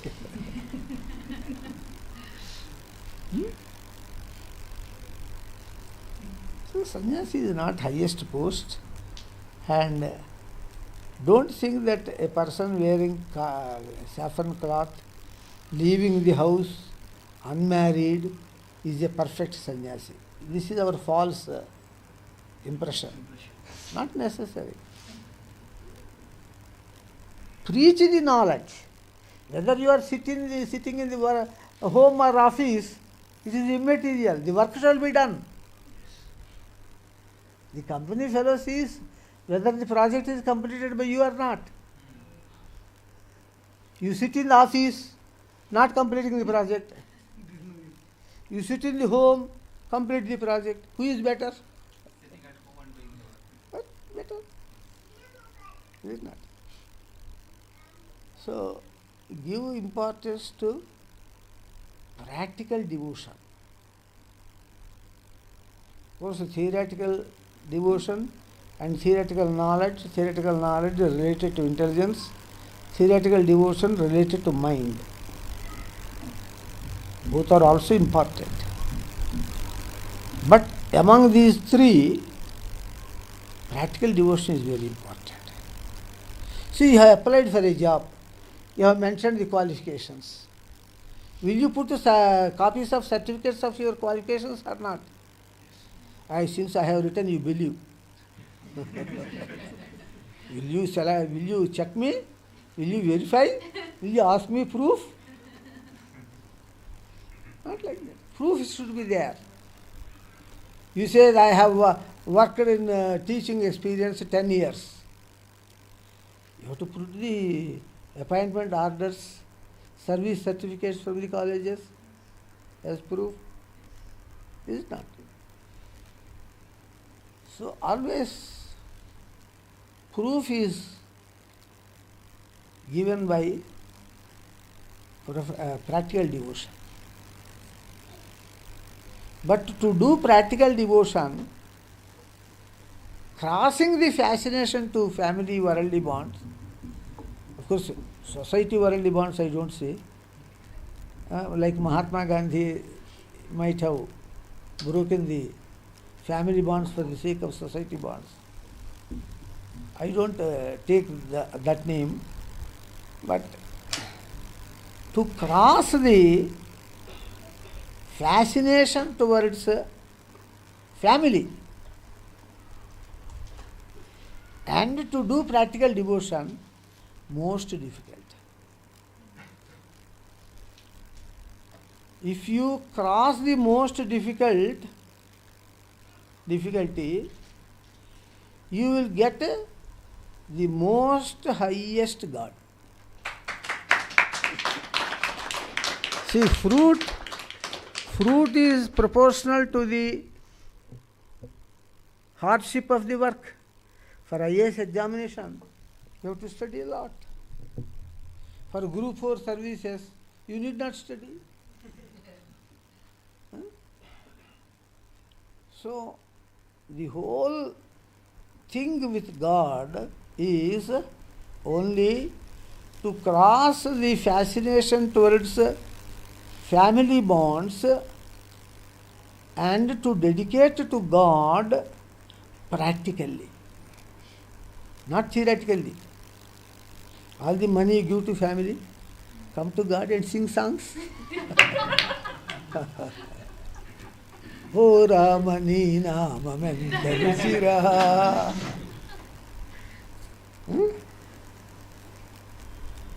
How tasty your name. Ala Megadala Kanna. Dadi Kshiramala Kanna. Ento ruchi. It is more tasty than milk, curd, and Megada. Malai. Megada. But this fellow doesn't bring milk and malai and the curd, put before God, and in the place of God keep human incarnation and offer him to eat. He will put it in the front of statue or photo. Now do like this. That is just cheating God. That is, God should feel as if you have offered. God should feel that as if he has eaten. God should feel happiness by eating and grant you the boons. That to practical boons. You never ask theoretical boons. Give me more intelligence to understand scriptures. Give me better voice to sing songs. You won't ask. You do all this. Brainwash. That is only brainwashing. See, he has not eaten. But you are making him, you are impressing him as if he has eaten. By doing like this. Only brainwash. For the brainwash theoretical work, you are asking practical boons. For doing like this, see what is the reason why people do not like human incarnation. Human incarnation is not liked by the people from the olden days, because if you offer something, he will eat. He should not eat, but he should feel that he has eaten. Like this.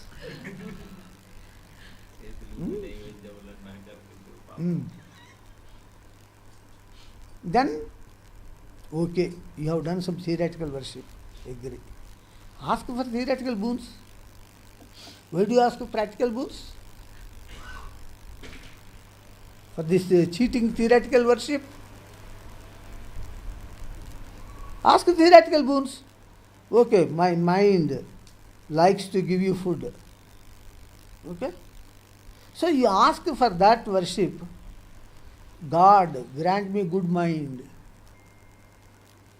God, grant job to my son. Why should you ask a practical boon?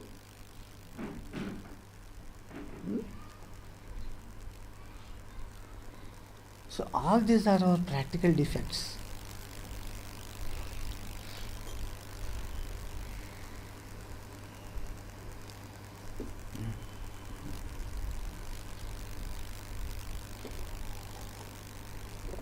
ఎంత అయింది time? 5 అవును 7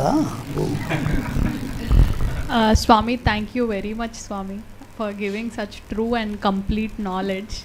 Actually, many gurus are there, but they don't give the knowledge that is so clear and which is so true, because everybody are afraid that they will lose their followers and the true knowledge may not displease masses.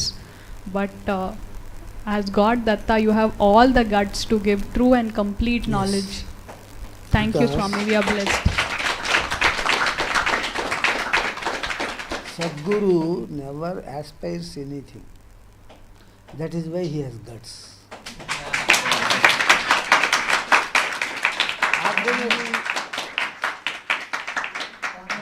Ordinary gurus, they aspire something from the public because they have to also earn for their livelihood.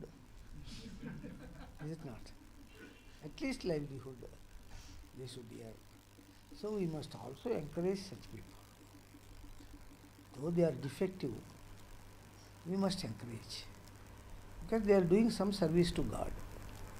Either defective service or correct service. Service of God is done by them, is it not? So we must help them also, because they are in need.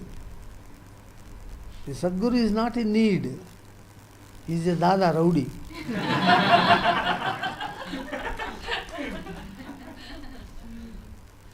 If you give some Guru Dakshina with good faith, good respect, and good devotion, then only he will take. Otherwise, he won't care for that. He is the giver. He is the giver for all. Yes, Swami. So, why should he aspire?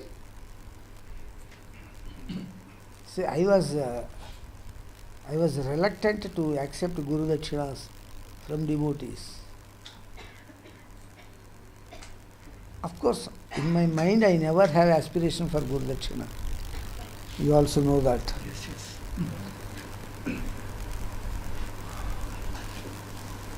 One day God Datta appeared and he told me, I know you have no aspiration for Guru Dakshina. I know it very thoroughly. As thoroughly as Pani knows. But you are not aspiring. If somebody is giving Guru Dakshina to you with faith, with devotion, like that, don't say no. Because in his or her hand, my hand is there. If you refuse, you are refusing me.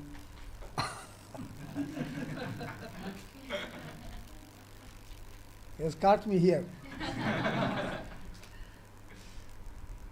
So I know your mind is not at all attracted by any worldly things. I know it very well. See, when he has given that certificate, why should I need that certificate from others?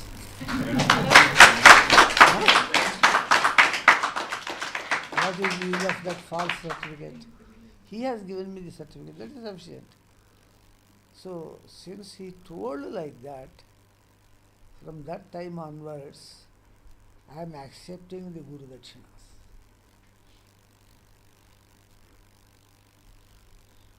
Because if I refuse, I am refusing him. And one need not worry about the magnitude of the Guru Dakshina.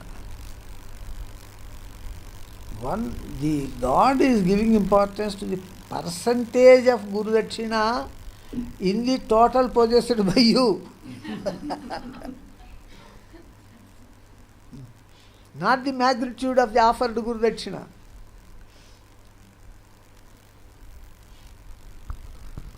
So therefore, స్వామి లెక్క వేరు స్వామి.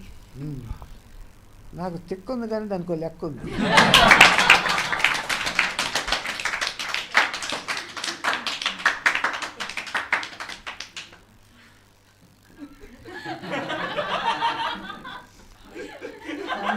See, for modern people, we should speak in modern language. Speak in their own language. Yes.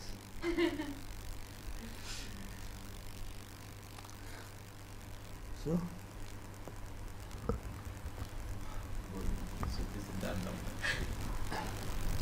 Swami, shall we proceed to Bhakti Ganga? all right, Nikhil has sent some message. Yes, yes, Why don't you read that? yes, He asked you to read. yes. You have forgotten. Sorry.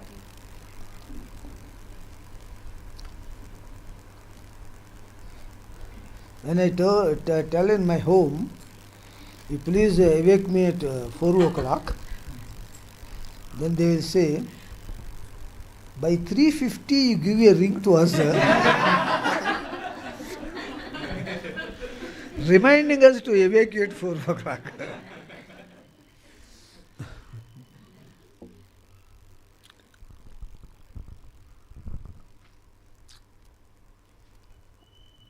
Today is Datta Jayanti. Today is Margashira Purnima. On this very day, in the Treta Yuga, God Datta incarnated on earth as the son of sage Atri and Mother Anasuya. He became famous as Lord Dattatreya, the divine son of sage Atri. The absolute God is called Parabrahman or Nirguna Brahman. He is the unimaginable God. Since he is unimaginable, it is impossible to worship him. So, he entered and merged into a medium to become the first energetic incarnation called God Datta. God Datta is called the mediated God or Saguna Brahman. Datta means the given one. He is the God who has given himself to the world of souls for their worship. In the Veda, God Datta is called Hiranyagarbha, Narayana and Ishvara. The Father of Heaven mentioned in Western religions is none other than God Datta. God Datta is the source of the divine trinity of God Brahma, God Vishnu and God Shiva. Therefore, he is the single Brahman who is described in the Veda as the cause of the creation, maintenance and destruction of the world. It was this God Datta who had incarnated in the Treta Yuga as Lord Dattatreya, the son of sage Atri. God Datta is the first energetic incarnation of the upper world, whereas God Dattatreya is his human incarnation on earth. Internally, they are one. The same God Datta has subsequently incarnated on earth many times. The latest such a human incarnation of God Datta is the most significant. He is none other than His Holiness Shri Datta Swami.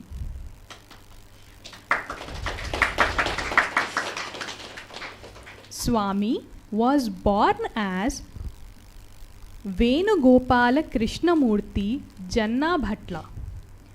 Miraculous incidents began even before the birth of Swami and have continued throughout his life. Swami's mother had dreams and divine visions while she was pregnant with Swami. As soon as Swami was born, two murderous black magicians who had been terrorizing the village suddenly died in an accident. At the age of 8 years, Swami began expounding the great Sanskrit epic Raghuvamsha, even though he had never studied Sanskrit. By 11 years, he was composing such exquisite Sanskrit poetry that Sanskrit scholars were dumbfounded. By then, he was also making numerous and some shocking astrological predictions. By the age of 16, he had authored over 100 philosophical books in Sanskrit, mainly reconciling the three Vedantic philosophies of Shankara, Ramanuja and Madhva. By the age of 19, he had entered a doctorate. By the age of 19, he had earned a doctorate in chemistry from Allahabad University after working for just a few months.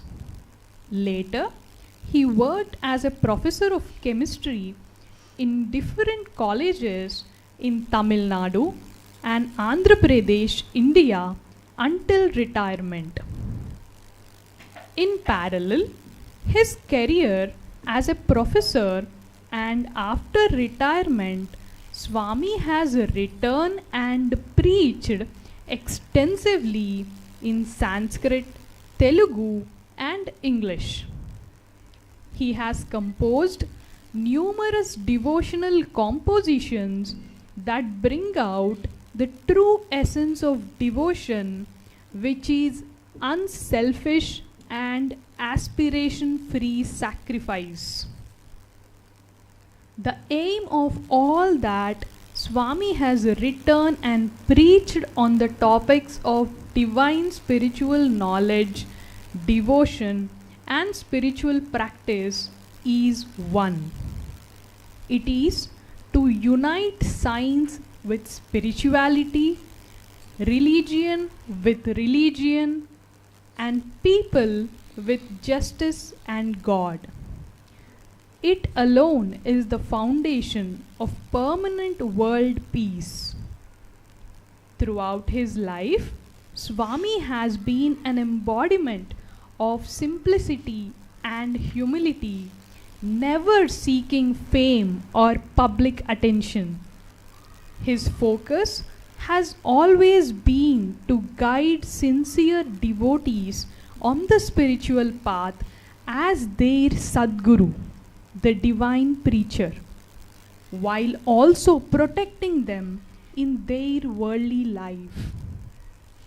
Those who have come in contact with Swami, heard him speak, studied his spiritual knowledge, witnessed the most extraordinary divine miracles from him, experienced his instant divine protection, and seen him suffer on their behalf. They have no doubt that Swami is the contemporary human incarnation of God Datta. In fact, Swami is a Paripurna Tamavatara, the most complete and highest incarnation of God. He is God who has descended to earth to bring peace to the whole of humanity and to lead interested devotees to the ultimate spiritual goal. It is the rarest spiritual opportunity to engage in Satsanga on this Datta Jayanti with none other than the Paripurna Tamavatara of God Datta himself. With salutations at the lotus feet of Shri Datta Swami, let us seek his blessings. Jai Guru Datta.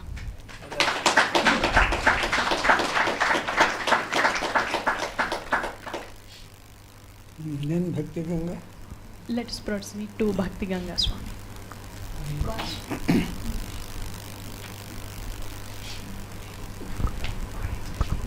స్వామి చిన్న request స్వామి, ఇప్పుడు మీరు మాట్లాడుతుంటే మీరు spontaneous గా ఒక పాట ప్రసాదించారు స్వామి, అది వినిపించవచ్చా స్వామి? వినిపించు. వినిపిస్తాను స్వామి. పాన షాపునైనా పరిసరాలు హోటలునైనా నీ వేషమేదైనా భాషలెన్నైనా మారనట్టి ప్రేమ నీది దత్త స్వామి, నిన్ను పట్ట భక్తి ఒక్కటే శ్రీ దత్త స్వామి, మా దైవమన్న నీవే శ్రీ దత్త స్వామి. ఆతులు అర్ధార్థులైన జ్ఞానులు మోక్షార్థులైన ఆధారము అందరికీ నీవే స్వామి, అభయమందించి దయచూపు దత్త స్వామి, నీ ప్రేమలో మార్పుండదయ్య దత్త స్వామి. చెంత చేరినట్టి వారు ధన్యులు స్వామి, నీ మాటలు ఆలించమై మరపే స్వామి. కాలము సరిపోదు మాకు దత్త స్వామి, నీ మోములు చూడంగ కనుల పండుగ స్వామి. నీవే లేకున్న మేము లేము స్వామి, నీ కృపతో జీవంబు గడుపుతుంటిమి స్వామి. నీ రుణమును తీర్చంగమా తరమా స్వామి, నీ మాటలి పాటని ఇటుల వలచే స్వామి. ఒక్కొక్క పలుకు వేదమయ్య దత్త స్వామి, మనసు చీకట్లను తరిమి కొట్టు చిటికెళ్ళ స్వామి. ఆనందము పొంగి పొరల అద్భుతము స్వామి, నిత్య దీపావళి భక్తులకు బంగారు స్వామి. ఏ మెట్ల పైన నుంచున్న దత్త స్వామి, మా వెంటతో నుండ భయము మాకెందుకు స్వామి. నీ కన్నులలో గిల్ల ఆడుకుందుము స్వామి, నీవు మేల్కొని కంటున్న కలము కాదా స్వామి. వందనాలు వందనాలు దత్త స్వామి, భక్తి భావ చందనాలు అందుకోవయ్య స్వామి. యోగిరాజ సార్వభౌమ దత్త స్వామి, పట్టుగొమ్మ నీవు మాకు దత్త స్వామి. పట్టుదారనివ్వకయ్య పట్టుకొని మమ్ము స్వామి. పాను షాపునైనా పైసాను హటలునైనా నీ వేషమేదైనా భాషలెన్నైనా మారనట్టే ప్రేమ నీది దత్త స్వామి. నిన్ను పట్ట భక్తి ఒక్కటే శ్రీ దత్త స్వామి, మా దైవమన్న నీవే శ్రీ దత్త స్వామి. ధన్యవాదాలు స్వామి అవకాశం ఇచ్చినందుకు. నమస్తే. పాట మీరే రాసించారు స్వామి, మీ మాటలు ఉంటే పాట రాసే స్వామి. అలానే అలానే ధన్యవాదాలు స్వామి. అలానే.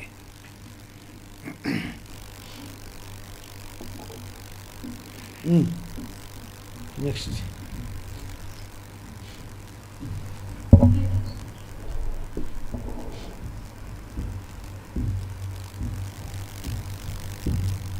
ఎవరు భక్తిగా గడ్డేది?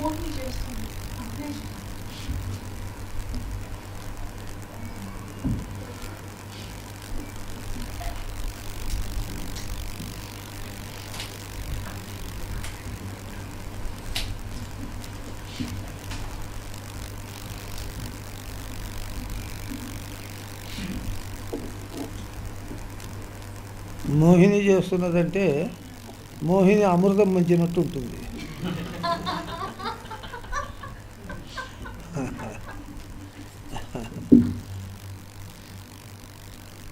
Disconnected.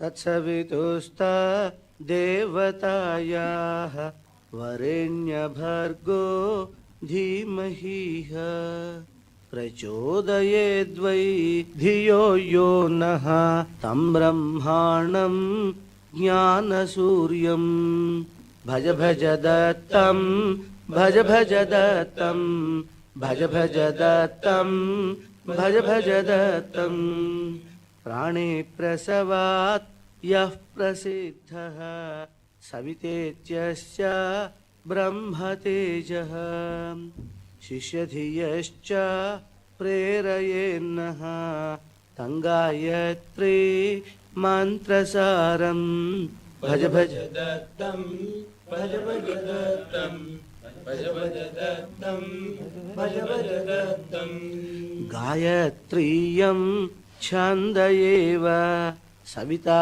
देवः स्मर्यते च शिष्यान्धकार मुकुलिताब्जा जीविका सदं गुरुवरेण्यं भज भज दत्तं भज भज दत्तं भज भज दत्तं भज भज दत्तं कर्ता भर्ता ह्येषहर्ता सर्वस्यास्य श्रूयते हि त्रिमूर्तिरूपं ब्रह्मचैकं ब्रह्माकारं ब्रह्मवाचं भज भज दत्तं भज भज दत्तं भज भज दत्तं भज भज दत्तं त्रिपदं छन्दः त्रिस्वरोक्तं त्रिकालवन्द्यं त्रिगुणसूत्रं त्रिवाहिनीनां संगमं वा त्रिमूर्तितत्त्वं यं यनक्ति भज भज दत्तं भज भज दत्तं भज भज दत्तं भज भज दत्तं ओंकारश्च त्रिविधवर्णः त्रिस्रो व्याहृत योऽपि यं हि सम्बोधयन्ति सर्वमन्त्रो यमेव वक्ति त्रिगुणमेकं भज भज दत्तं भज भज दत्तं भज भज दत्तं भज भज दत्तं चत्वारोऽयं वेदशुनकाः गौरनुसरति च वेदधर्मः वीणाश्रवणं वाणीपतिं षोडशवर्षं ब्रह्मदेवं भज भज दत्तं भज भज दत्तं भज भज दत्तं भज भज दत्तं जगदारम्भं हंसवाहं तेजोवदनं मन्त्रमूलं गायत्रीशं सामगानं विद्यानिलयं वेदपाठं भज भज दत्तं भज भज दत्तं भज भज दत्तं भज भज दत्तं यज्ञाचरणं होमनिष्ठं कमण्डलुधरं दर्भपाणिम् अग्निज्वाला भासमानं प्रातः सन्ध्या बालभानुं भज भज दत्तं भज भज दत्तं भज भज दत्तं भज भज दत्तं चन्दनतिलके कुङ्कुमाङ्कं ब्रह्मतेजसा दीप्यमानं जगन्मोहन सुन्दराङ्गं आशायधरं पंडितेशं भज भज दत्तं भज भज दत्तं भज भज दत्तं भज भज दत्तं अत्रेः पुत्रं ब्रह्मदत्तं अनसूयाम्बा प्रेमराशिं अजनमेखलं ब्रह्मदण्डं यज्ञोपवीता मक्षमालं भज भज दत्तं भज भज दत्तं भज भज दत्तं भज भज दत्तं स्वतनोरुद्यत् कमलगन्धैः त्रिभुवनानि ह्लादयन्तं ब्रह्ममुहूर्ते साधकानां प्रचोदयेत्ता धियो यो नः भज भज दत्तं भज भज दत्तं भज भज दत्तं भज भज दत्तं सृष्टिक्रमवद पुरुषसूक्तं त्रिस्वरबद्धं पावनार्थं ऋषिभिः पठितं ब्रह्मकाले कृत्वा श्रुत्वा प्रीयमाणं भज भज दत्तं भज भज दत्तं भज भज दत्तं भज भज दत्तं त्रिमताचार्यैः पठ्यमानान् तत्तन्मतमय भाष्यवादान् श्रुत्वा सिद्धान्तार्थमन्त्यं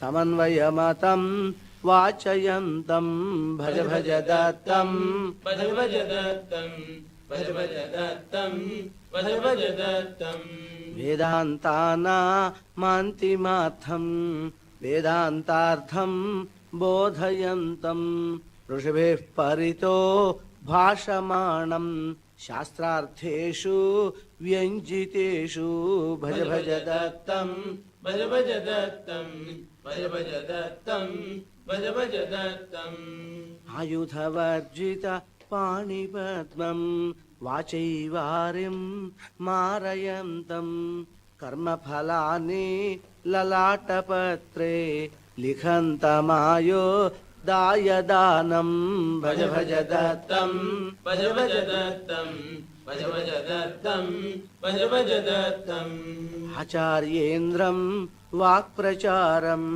भुवि सञ्चारं निर्विचारं खलाभिचारं सदाचारं पुरपरिचारं चित्तचोरं भज भज दत्तं भज भज दत्तं भज भज दत्तं भज भज दत्तम् पद्मसम्भवं पद्मपीठं पद्मसुगन्धं पद्मवर्णं पद्मापुत्रं पद्मनेत्रं पद्मसुपाणिं पद्मपादं भज भज दत्तं भज भज दत्तं भज भज दत्तं भज भज दत्तम् वीणापाणिः यस्य शिष्या वाणी गायति ज्ञानदेवी तं वागीशं सामवाचा चरशोणाधर मन्त्रपाठं भज भज दत्तं भज भज दत्तं भज भज दत्तं भज भज दत्तम् यत्सङ्कल्पः केवलं हि सर्वं विश्वं रचितमेवम् आद्यं देवं प्रथममूर्तिम् आराधनीया मजमनादिं भज भज दत्तं भज भज दत्तं भज भज दत्तं भज भज दत्तम् ललाटरेखां कर्मबद्धां परिमार्ष्टुं यः केवलो हि सर्वसमर्थो लेखकोऽयं धातारं तं मूलमूलं भज भज दत्तं भज भज दत्तं भज भज दत्तं भज भज दत्तम् चतुराम्नायां चतुरवाचा चतुरास्याब्जै रुद्गिरन्तं कविं कवीनाम् आदिकाव्यं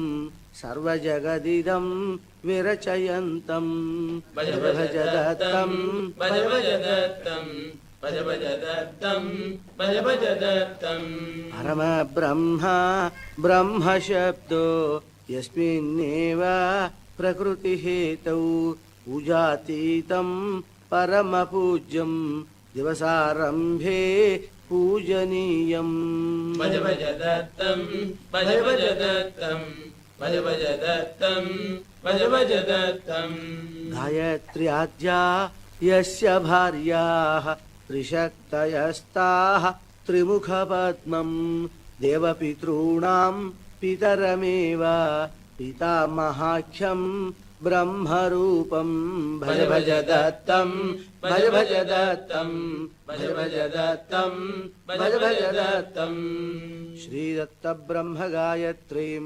योगायेत् ब्रह्मकालिकीं सब्रह्म तेजसा दीप्तो ज्ञानी ब्रह्मत्वमश्नुते शतायुर्दायमाप्नोति सर्वविद्याः प्रपद्यते सत्पुत्रं लभते होमात् ऐश्वर्यं ब्रह्मवीक्षितः भज भज दत्तं भज भज दत्तं भज भज दत्तं भज भज दत्तम्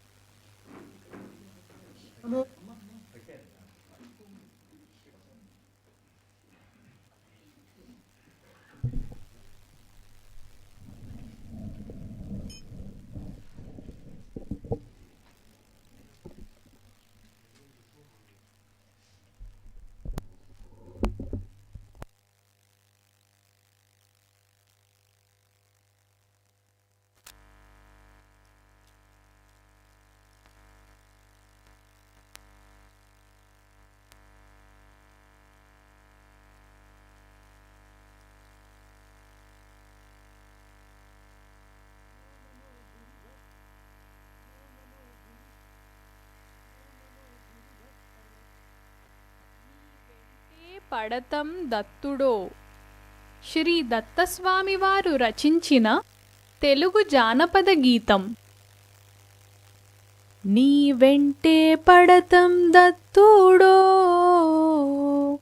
వేద శాస్త్రాల అర్థాల నిర్ధారక. నీ వెంటే పడతం దత్తుడో వేద శాస్త్రాల అర్థాల నిర్ధారక. 4 వేదాలే కుక్కలై మొరుగుచు నీ వెంటబడేనే. ధర్మదేవతయే ధేనువుగా మారి నీ వెంట నడిచేనులే. 4 వేదాలే కుక్కలై మొరుగుచు నీ వెంటబడేనే. ధర్మదేవతయే ధేనువుగా మారి నీ వెంట నడిచేనులే. నీ వెంటే పడతం దత్తుడో వేద శాస్త్రాల అర్థాల నిర్ధారక. సృష్టికర్తవు సృష్టి భర్తవు సృష్టి హర్తవు నీవేలే. నీ బ్రహ్మ విష్ణు శివముఖములు అదే తెలిపేనులే. సృష్టికర్తవు సృష్టి భర్తవు సృష్టి హర్తవు నీవేలే. నీ బ్రహ్మ విష్ణు శివముఖములు అదే తెలిపేనులే.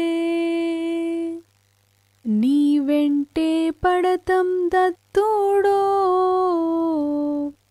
వేద శాస్త్రాల అర్థాల నిర్ధారక.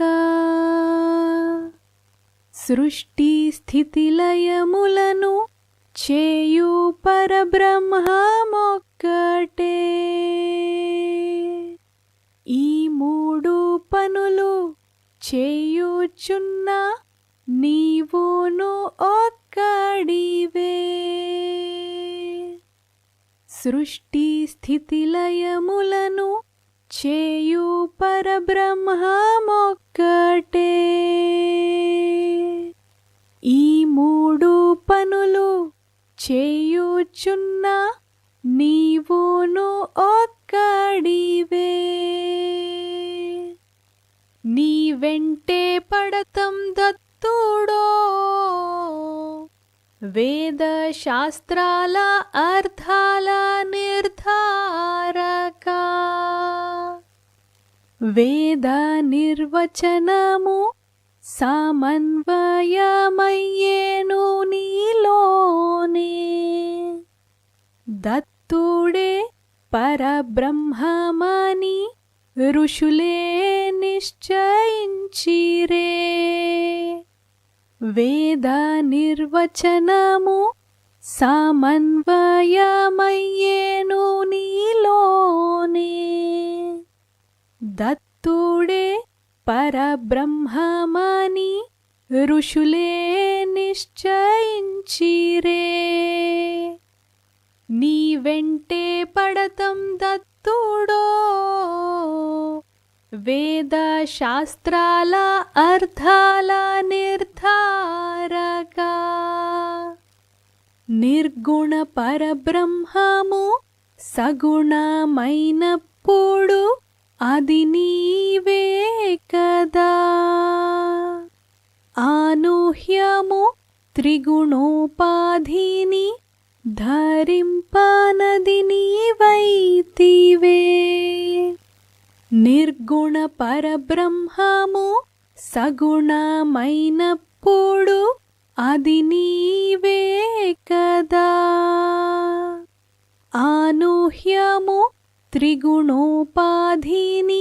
ధరింపనది నీవైతివే నీ వెంటే పడతం దత్తుడో వేద శాస్త్రాల అర్థాల నిర్ధారక స్నానాల గదిలో వివస్త్రుని ఎవరూను చూడలేరుగా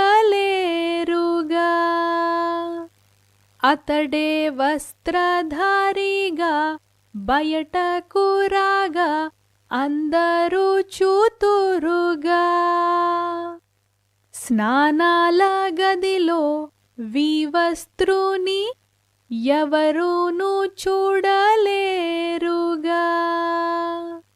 అతడే వస్త్రధారిగా బయటకు రాగా అందరూ చూతురుగా నీ వెంటే పడతం దత్తుడో వేద శాస్త్రాల అర్థాల నిర్ధారక అనూహ్య నిర్గుణము పూజింపగా అశక్యమే సగుణము ఉపాధిచే గోచరమైనప్పుడు అది నీవే అనూహ్య నిర్గుణము పూజింపగా అశక్యమే సగుణము ఉపాధిచే గోచరమైనప్పుడు అది నీవే నీ వెంటే పడతం దత్తుడో వేద శాస్త్రాల అర్థాల నిర్ధారక నీ వెంటే పడతం దత్తుడో వేద శాస్త్రాల అర్థాల నిర్ధారక. English translation follows. The following song is the English translation of the Telugu folk song Ni Vente Padatam Dattudo, composed by His Holiness Shri Datta Swami, and the English translation is also done by Swami himself. We run after you only, O Datta, the authority to decide the essence of Vedic scriptures. We run after you only, O Datta, the authority to decide the essence of Vedic scriptures. Four Vedas became the barking dogs running after you. The deity of justice follows you as a cow behind you. Four Vedas became the barking dogs running after you. The deity of justice follows you as a cow behind you. We run after you only, O Datta, the authority to decide the essence of Vedic scriptures. You are the creator, maintainer, and destroyer of the world. Your three faces of the divine Trinity convey this. You are the creator, maintainer, and destroyer of the world. Your three faces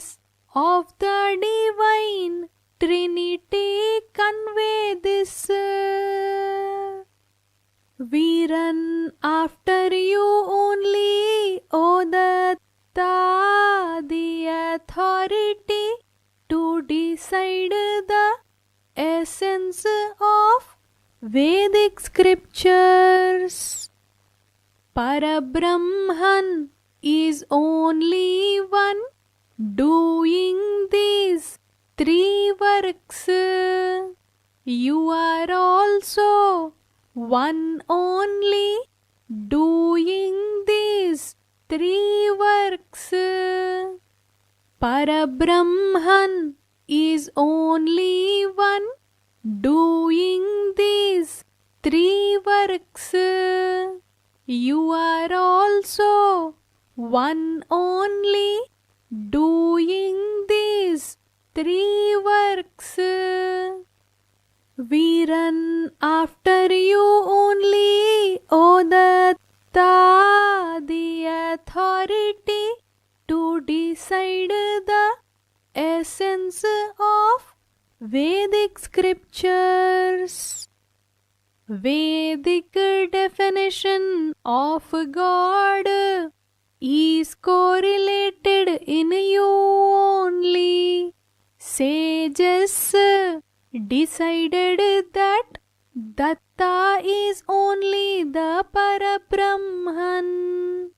Vedic definition of God is correlated in you only.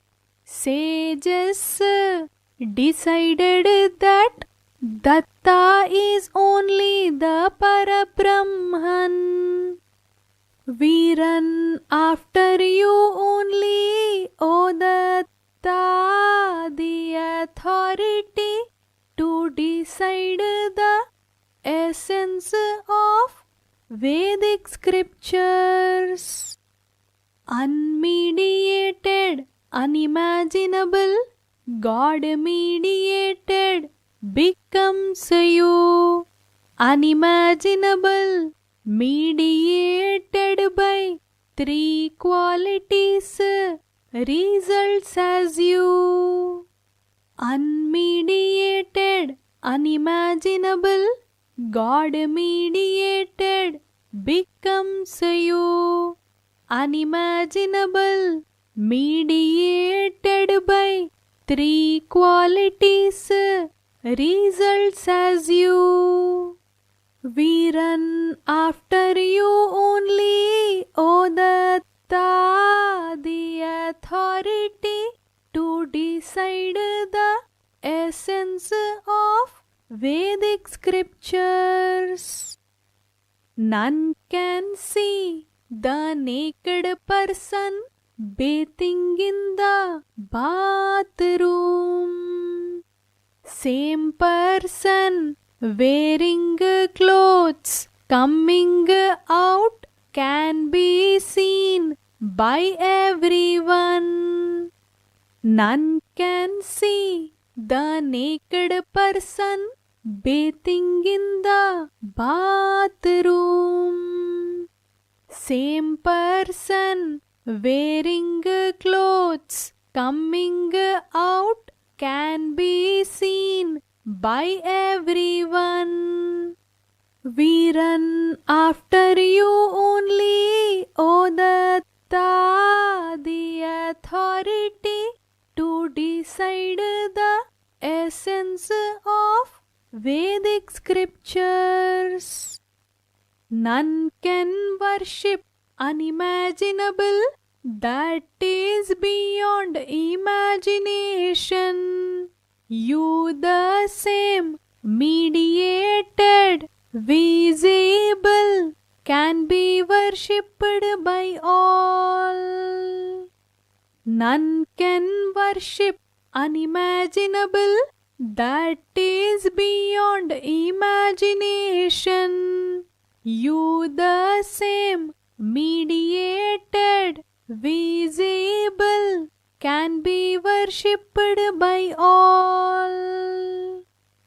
We run after you only, O Datta, the authority to decide the essence of Vedic scriptures.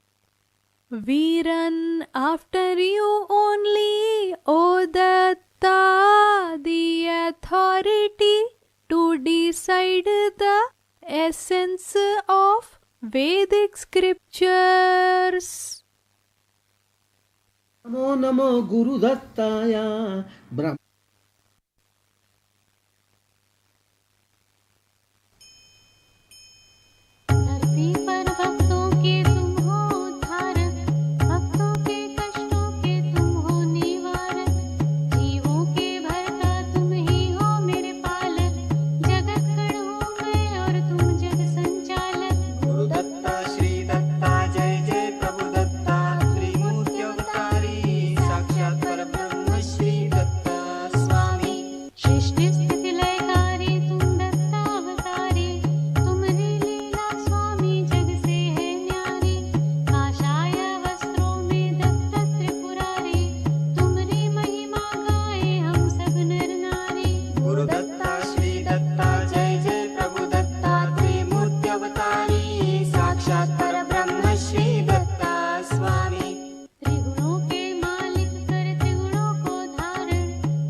Shri Datta, Jai Jai Prabhu Datta, Tremurti Avatari, Sakshat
Dear devotees, is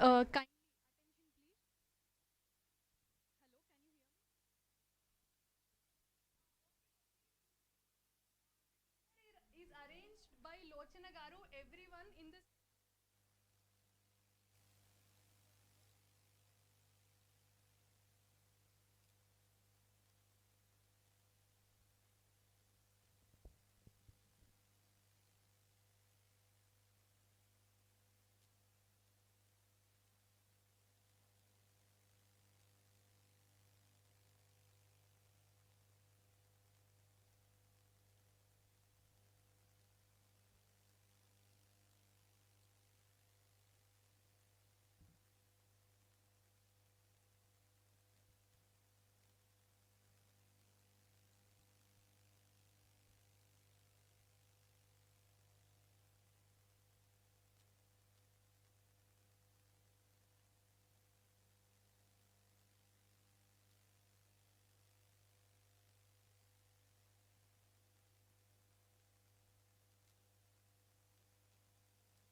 online devotees kindly they can offer Pada Namaskaram to Swamiji right now.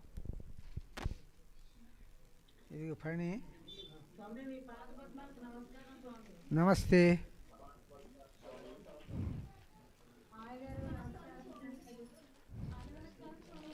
Namaste. Namaste. Namaste. Namaste. Namaste. Namaste. Namaste. Namaste. Namaste. Namaste. Namaste.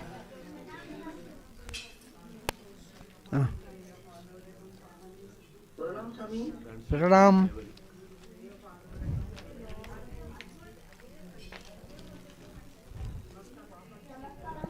Namaste.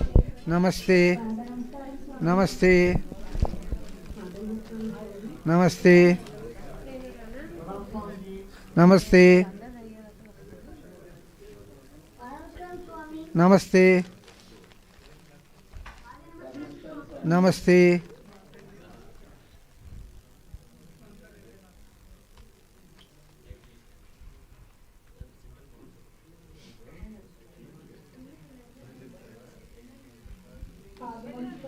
Namaste.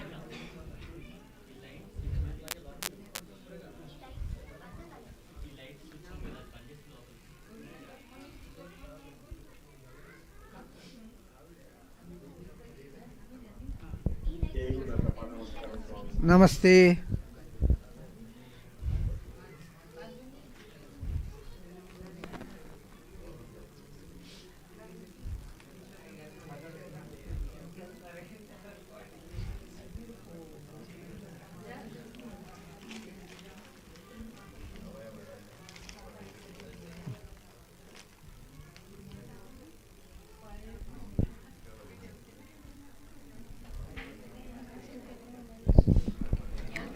Anyone else to offer Pada Namaskaram to Swami from the online audience?